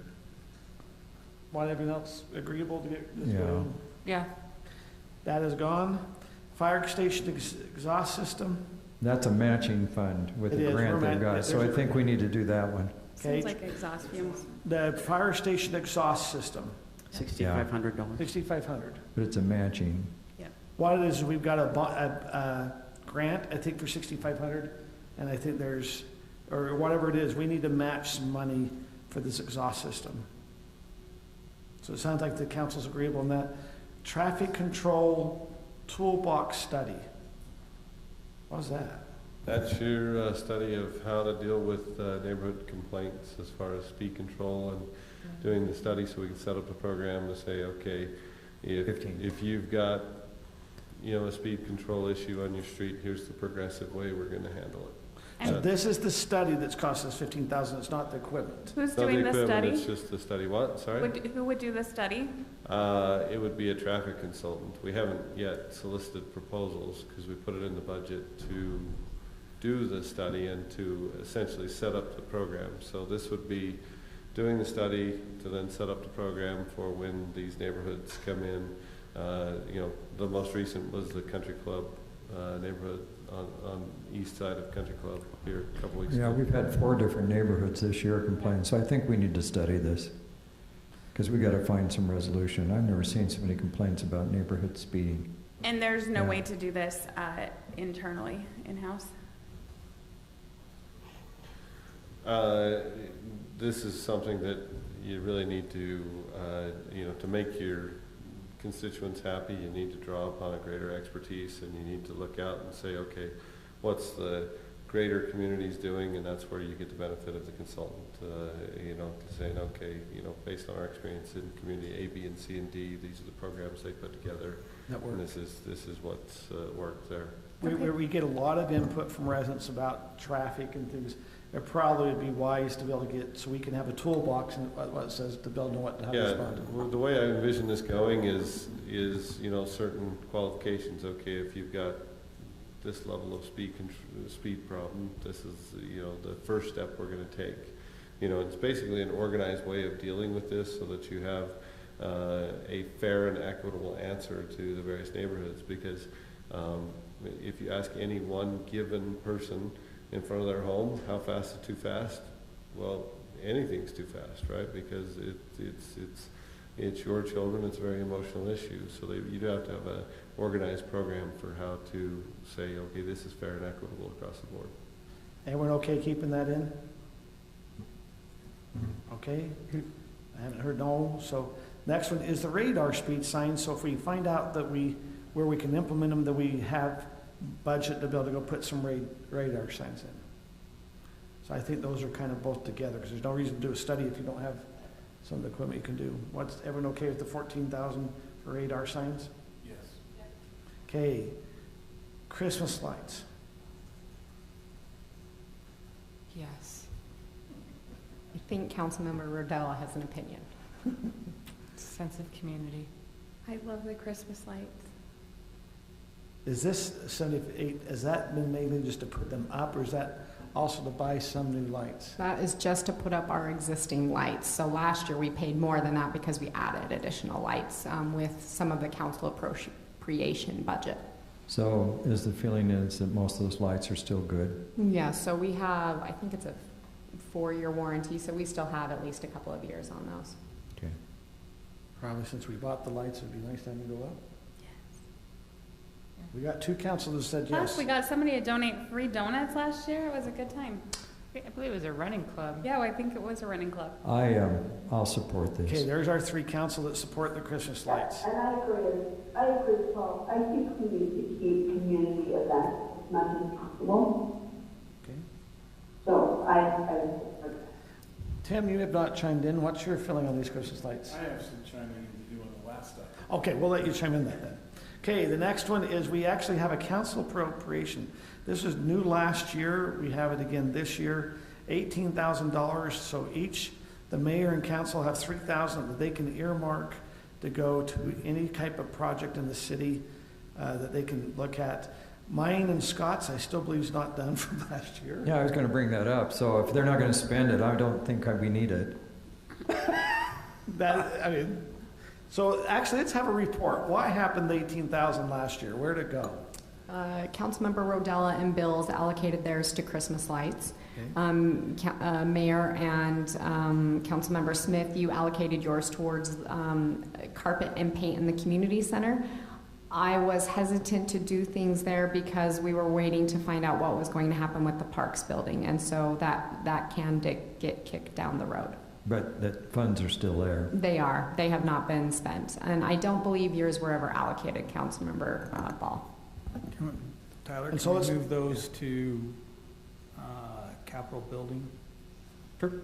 At the end of this fiscal year, so And then we it's there. can use those. So what's the feeling? Do we want to keep the 18? Is that something we felt? I think when we're asking, it's nice to have Item. a little discretionary funds, but I think when we're raising people's tax, $25 a month or $300 a year, I think the council has to be careful. So I would say no. I would be willing to forego my appropriation and know that we are going to have Christmas lights. Okay, so we got 2 no's. Anyone else have a feeling? Yeah, I'll, no. So you're a no for the 18,000. Yeah, I do think that we can, Okay. I'm, Scott, when people could pay more taxes, this is nice, but an area that can go. Okay, 18,000 is gone. Special projects, $78,400 for general plan update, $75,000, an alt transportation plan match of $3,400. So Nathan, and here's my question on the general plan: why is it needed? If what is it we would need from the general plan? I've asked it before. I just Right. So the last time the general plan was updated was 2008, meaning you were using 2007 data. We've done some minor updates. The main 2 or 3 components that I think will get you is a transportation network update to that. A land use update. We do have some areas that, for whatever reason, are part of our future annexation area but don't have a land use. I think that's easy to do. We could take care of that fairly easily. But it would update land use potentially in some areas, especially along SR 92. Also, I think it would help solidify the council's goals as far as it relates to future parks and recreation items. Is that a legal requirement or just a best practice? So you have to have a general plan, and your general plan has to have certain elements in it, and Parks and Rec is one of them. What is staff's capacity to work on this year? Because it seems like that's always difficult, right? To throw another big project at you guys? Yeah, so the biggest,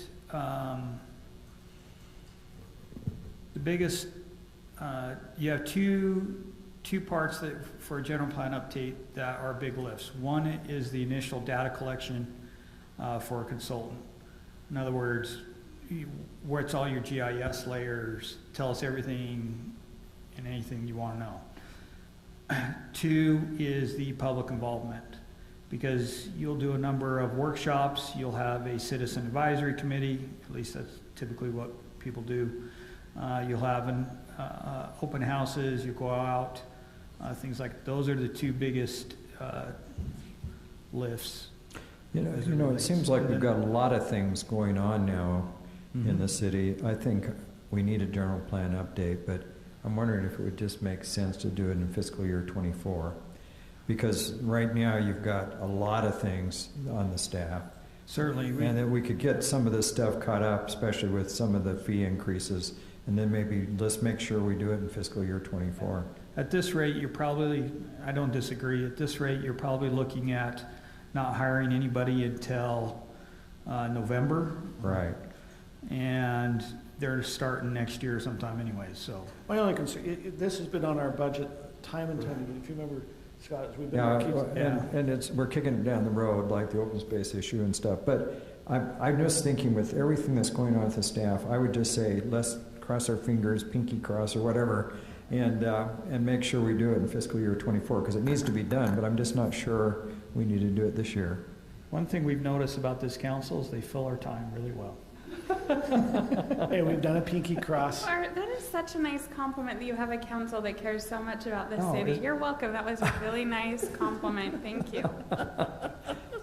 So the Nathan, general plan that we have to do, I think the alternate transportation match plan, the 3,400, we need to have. MAG is about, they've already approved some things, so we're out there doing, that's really your bike lanes and trails.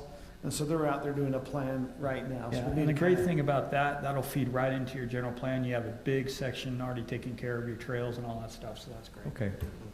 So if we don't, we could take the 75 out, but we need to keep 3,400 in. Okay, I'll support that. Okay, what's everyone else feel on the general plan? We want to take out the 75? Yes. Okay, we've got our 3. Okay, park maintenance contract, 3,500 for gardening beds. Now, is this our parks company, or are we going to hire outside service to do this? This was if we wanted to get just a little bit of extra help to, do a little bit more around these buildings. We're starting to do a little bit, and we've got a program underway to do a little bit, but we'd heard, some feedback as to that we wanted more. So this was in addition to what we're doing, and you might have seen some improvements at the at the entries of the building where we're starting to clean them up and everything. If you want to do a little bit more, this was that little bit more, but it was an outside company. Okay, we appreciate it. I think I'm not going to vote for that right now. Okay, so Scott's maybe next year. Scott's recommending no. What's everyone else feel? I'm going to say no as well. I think we should go to get some volunteers. Okay, to do it, or when other people are complaining about what's in the backyard, I think we should try to do our best to make it peaceful, but this is something that needs to be done. Okay, we got 2 that are no. Is there anyone else chiming in? I need one more. I'm fine saying no and letting our Parks Department take care of it. Okay, so that one's gone. Next one is mass notification system. This is a texting system that if we happen to have a broken sprinkler, they could text in. Yes. The question is, I think, to me, is the cost. I think we need the system. I'm just thinking there might be a less expensive option. I can tell you there's no way there is. This is a discounted price because of a resident who lives in the city and is promoting this. I've met with a number of companies about similar products, and the costs are always much higher than this. Well, I think we ought to do it because it'd be nice to be able to mass text like last year when we had trouble with the garbage and all that So stuff. that's different. We already have a mass communication system where I can text and email people based on their subscriptions. So what So is this this? is individual texting, as in they can text the city, hey, there's a pothole on this road, or hey, there's a sprinkler, and we can text them back. It's a two-way communication system. The city would have a cell phone number essentially, but then Why can't we just do it's I- run through a computer system. Why can't we do iMessage then? Why can't we just have someone, we give a phone number and we have the one cell that they send it to and there's our, I mean, we could do a simple cell phone number, but then it always goes, I mean, who carries that phone? Who has all of the information to be able to answer that?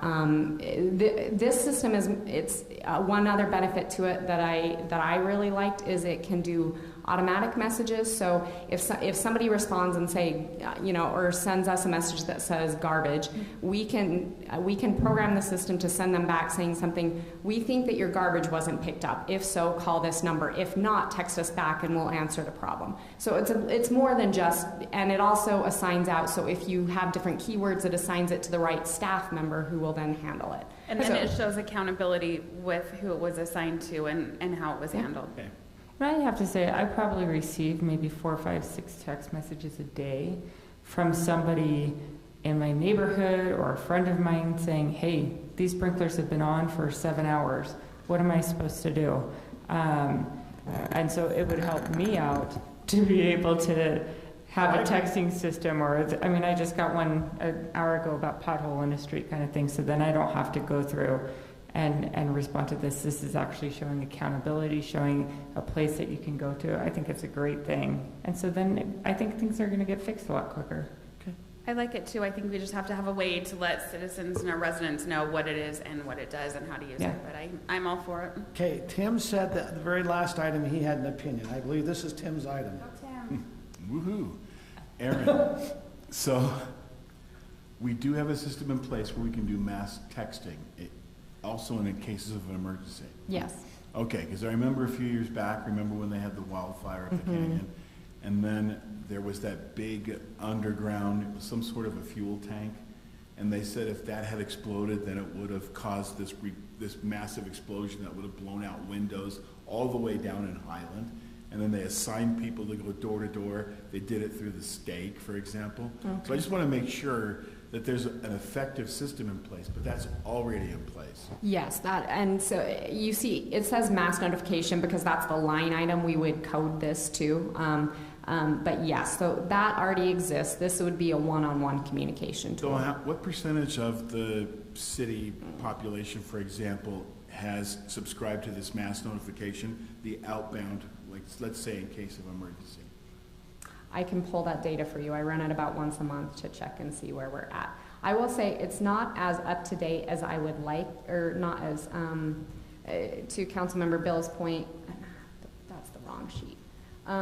You need to notify people about it, and I think we could do a much better job with that. It is included in every newsletter, and I mean, obviously we don't need just one person per household. But it's kind of cool, Tim. Like my neighborhood got a notification the other day. Like if you were in a certain radius of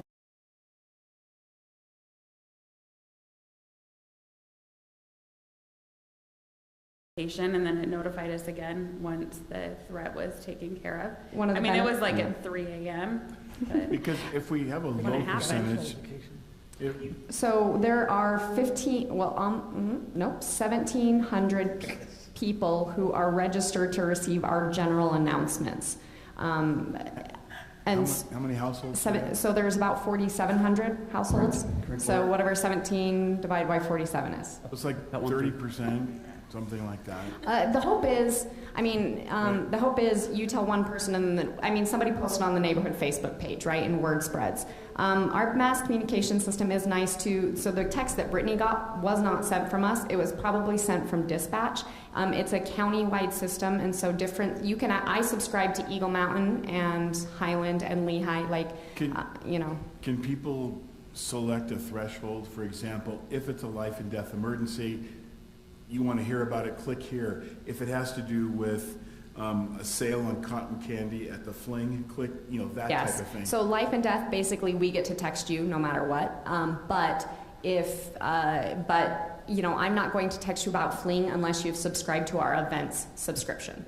Okay, so that's already well in place. I think it's not a flaw. The only thing we need to do then is have a drive.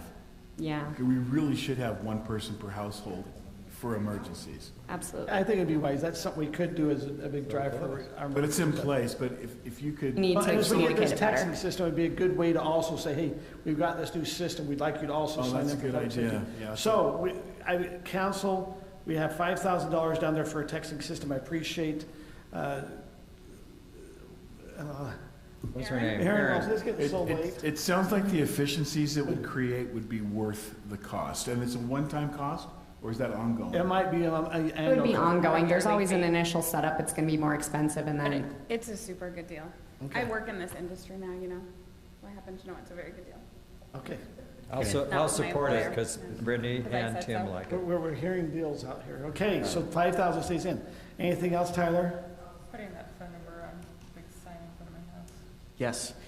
So those were items specific to the general fund. The next item, general fund, but funded by building permit revenue. That's a vehicle for our building inspector. That would again be paid from the building permit. That's actually on the budget for tomorrow night. It all depend on when we can receive that vehicle, whether it's charged this fiscal year or next, assuming council That approves it. vehicle is made in America. It's a Ford. I can't tell you where it's made. It's assembled here. It's assembled here. Okay.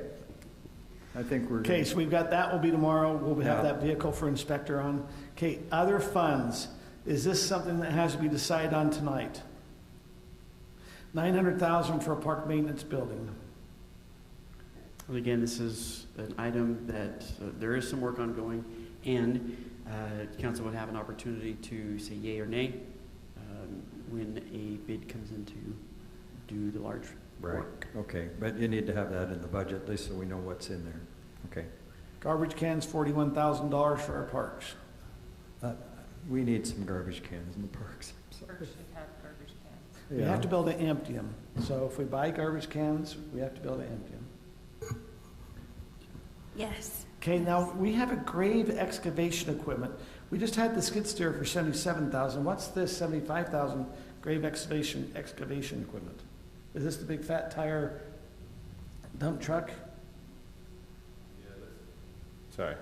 I think these kind of overlap to each other. We had talked about, in the future wanting a, one of those specialty little dump trucks, a little lighter. But, I think for this year, the one thing we were hoping to do is The take skid the steer? step. The skid steer, you can't get there all at once, right? Okay, So, I so think now we have go- skid, I would recommend that we just kind of hold off. Let's get the skid steer and see how that works at the cemetery. Why does the skid steer come out of the general fund instead of the cemetery fund? I think you share it with roads or something. Well, we were just gonna have Rhodes borrow. Rhodes had one this year, that we pushed off, and we thought, well, if we got the one for the cemetery, Rhodes could borrow it for a while You until. played on our emotions to get it. So I don't know why the cemetery capital fund couldn't buy the skid steer, in all truth. It's a Tyler question probably, but, That works for me. Say it again? That works for me. Okay. Right. Okay, so the 75,000 we don't need this year, so that can come off. Weekend burials, this is just to help the employees work overtime, but we also get compensated if there's a weekend burial, correct? I mean, there's revenue that helps offset this. There is, higher rate for weekend burials. Okay. just a little highlight. We are currently undertaking a study with Zions to look at our cemetery fees, and I kind of put a hold on it to have these decisions be made, and so that will likely actually come back to you soon, Council. That's good. Okay, the next two items are playgrounds, one at Mitchell Hollow Park and one at Heritage Park. What's everyone feel on the playgrounds? My feeling is if they're not broken, don't fix them.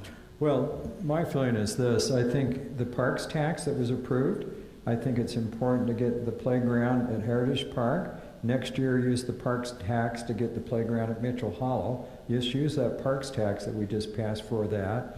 And if you don't need to Yeah. replace the park, if the playground's not broken, there's nothing Well, wrong with no, it. you're absolutely right, but if we need replacements, Why don't we use the I parks agree. tax? I agree. I just didn't know we need replacement. So if you don't replace that out of the open space fund, and we've already saved with ease $250,000, that would almost cover the open space fee elimination. Which will be coming up the next conversation.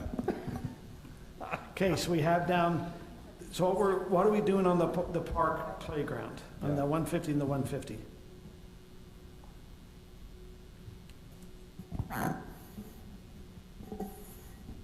I mean, can we do an analysis to basically see how much more life are on these playgrounds? Because it's just based on basically these are the oldest ones and they're 20 years old. We have one in that general fund study from 2019. Yeah, so we have a ranking of what playgrounds need to come next. The reason that Mitchell Hollow gets Mitchell Hollow gets a high ranking is because it's a very well-used park, because it's an athletic complex, and the age of the equipment. So it's actually 2004 is when it's installed. The only one that's older is Heritage at 2003. So you're right, the quality is higher than, like, for example, Windsor Meadows comes next, and that's a lower, Windsor Meadows is in worse quality, but because it's a smaller playground, not as well used, it gets bumped down on the list. But again, that's actually something we were supposed to work with the Parks, Trails, and Trees Committee on, and we just haven't finalized that. That's what I'm saying, an analysis as somebody goes, checks it out, and says, no, I believe we can have this for 2 more years, kind of thing. So we did have somebody Go and look at it. inventory everything. Correct. Now, I don't think, besides Heritage Park, I don't think that whether you choose Mitchell Hollow, you choose Wimbledon, you choose Windsor, doesn't matter. It's really the concept of, do you want to start expending some of those proceeds from open space sales to replace play equipment? When it's needed. Yeah. Yeah. I think more needed at Mitchell Hollow is actually filling up the volleyball court with sand. At one time it was. Yeah, it's just dirt. Well, it's not. Kim's kids will do an analysis of the playground equipment this weekend. They haven't analyzed it. The playground equipment is still good for this year. There does need to be sand at the volleyball court with the net. I thought they liked old mattresses. They do, and it is still there. Okay, so what do we do with the playgrounds?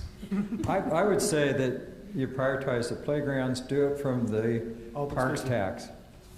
Okay. And if you get enough money in the open space fund from sales, and and we need to talk about Wimbledon selling that there, then my feeling is then you can use some of that for the new playgrounds as well in those particular neighborhoods. That's my opinion, for all it's worth. I just don't want to put them off.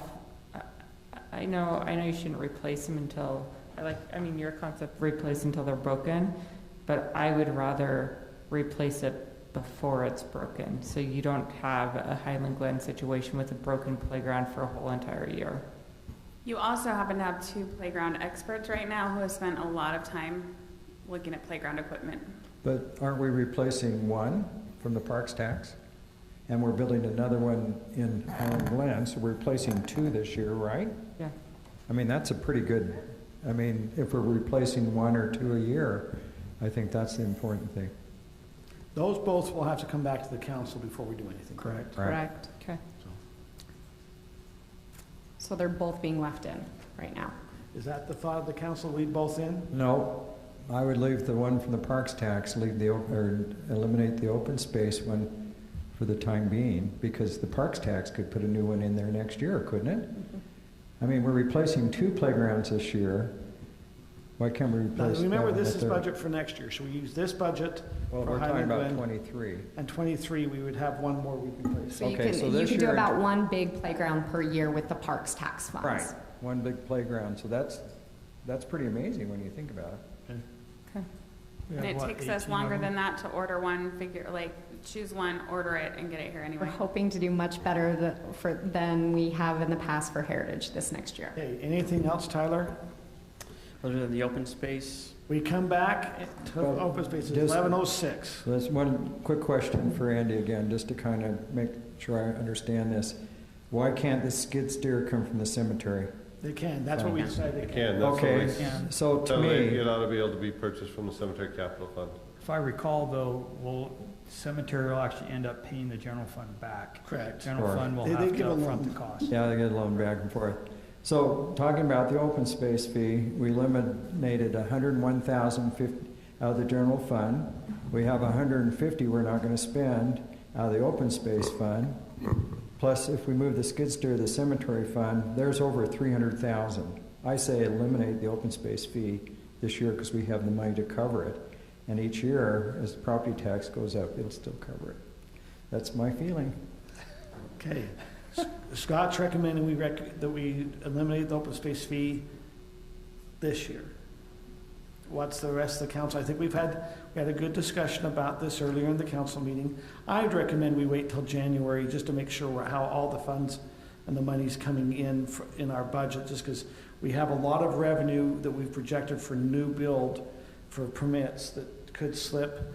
But if the council feels different, then we can go ahead and get it voted on tonight, or not, or just put it down so it can come up on the 21st. So I thought the deal was, though, if we found the 300,000, that we could do it. Now we're changing the goalposts again. Can you do it each year? I guess that's the problem, is these are all one-times, and this is an ongoing revenue source. We gotta take that into account. I'm fine waiting a few months so we can have a communication campaign on this. I just wanna have transparency on it since it's such a big issue. But with the end goal being analyzing what that property tax is coming in, doing a communication campaign, and eliminating it. So, I know I keep interrupting because you know where I stand on this, but the communication is nice, Kim, and I want to support you on that, but do you think the 26% people in the open space neighborhoods are going to fight eliminating the open space fee? I'd be surprised. And so is the communication to convince the other 74% that we need to remove a tax from a quarter of the city? So I would still like to wait, and this is why, is because I live in open space, and when I look at my neighborhood, I wonder how removal of that fee changes what I bought, because I live in a smaller neighborhood where we don't have reservable parks or whatever.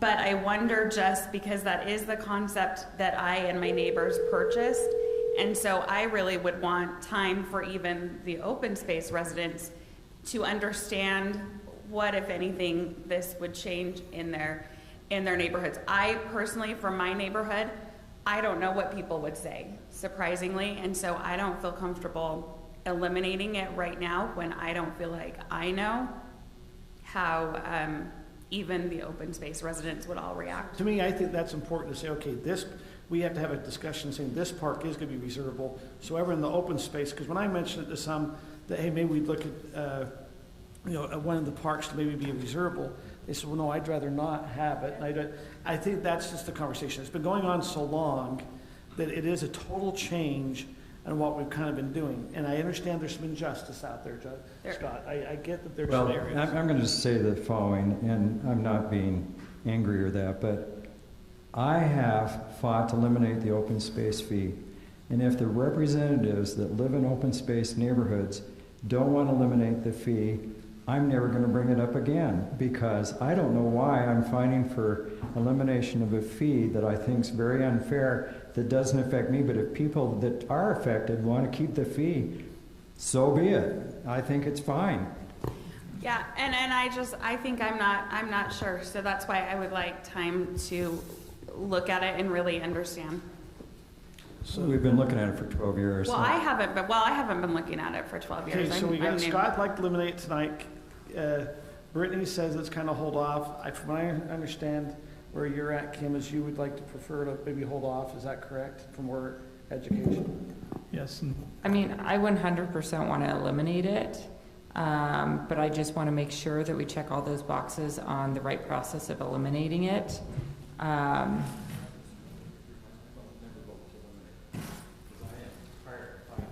So Sarah says wait. Okay, Sarah said wait.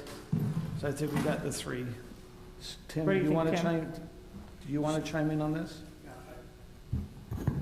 I agree with you and Kim, Mr. Mayor. I think that the prudent thing to do would be to wait, but I think we should get rid of it.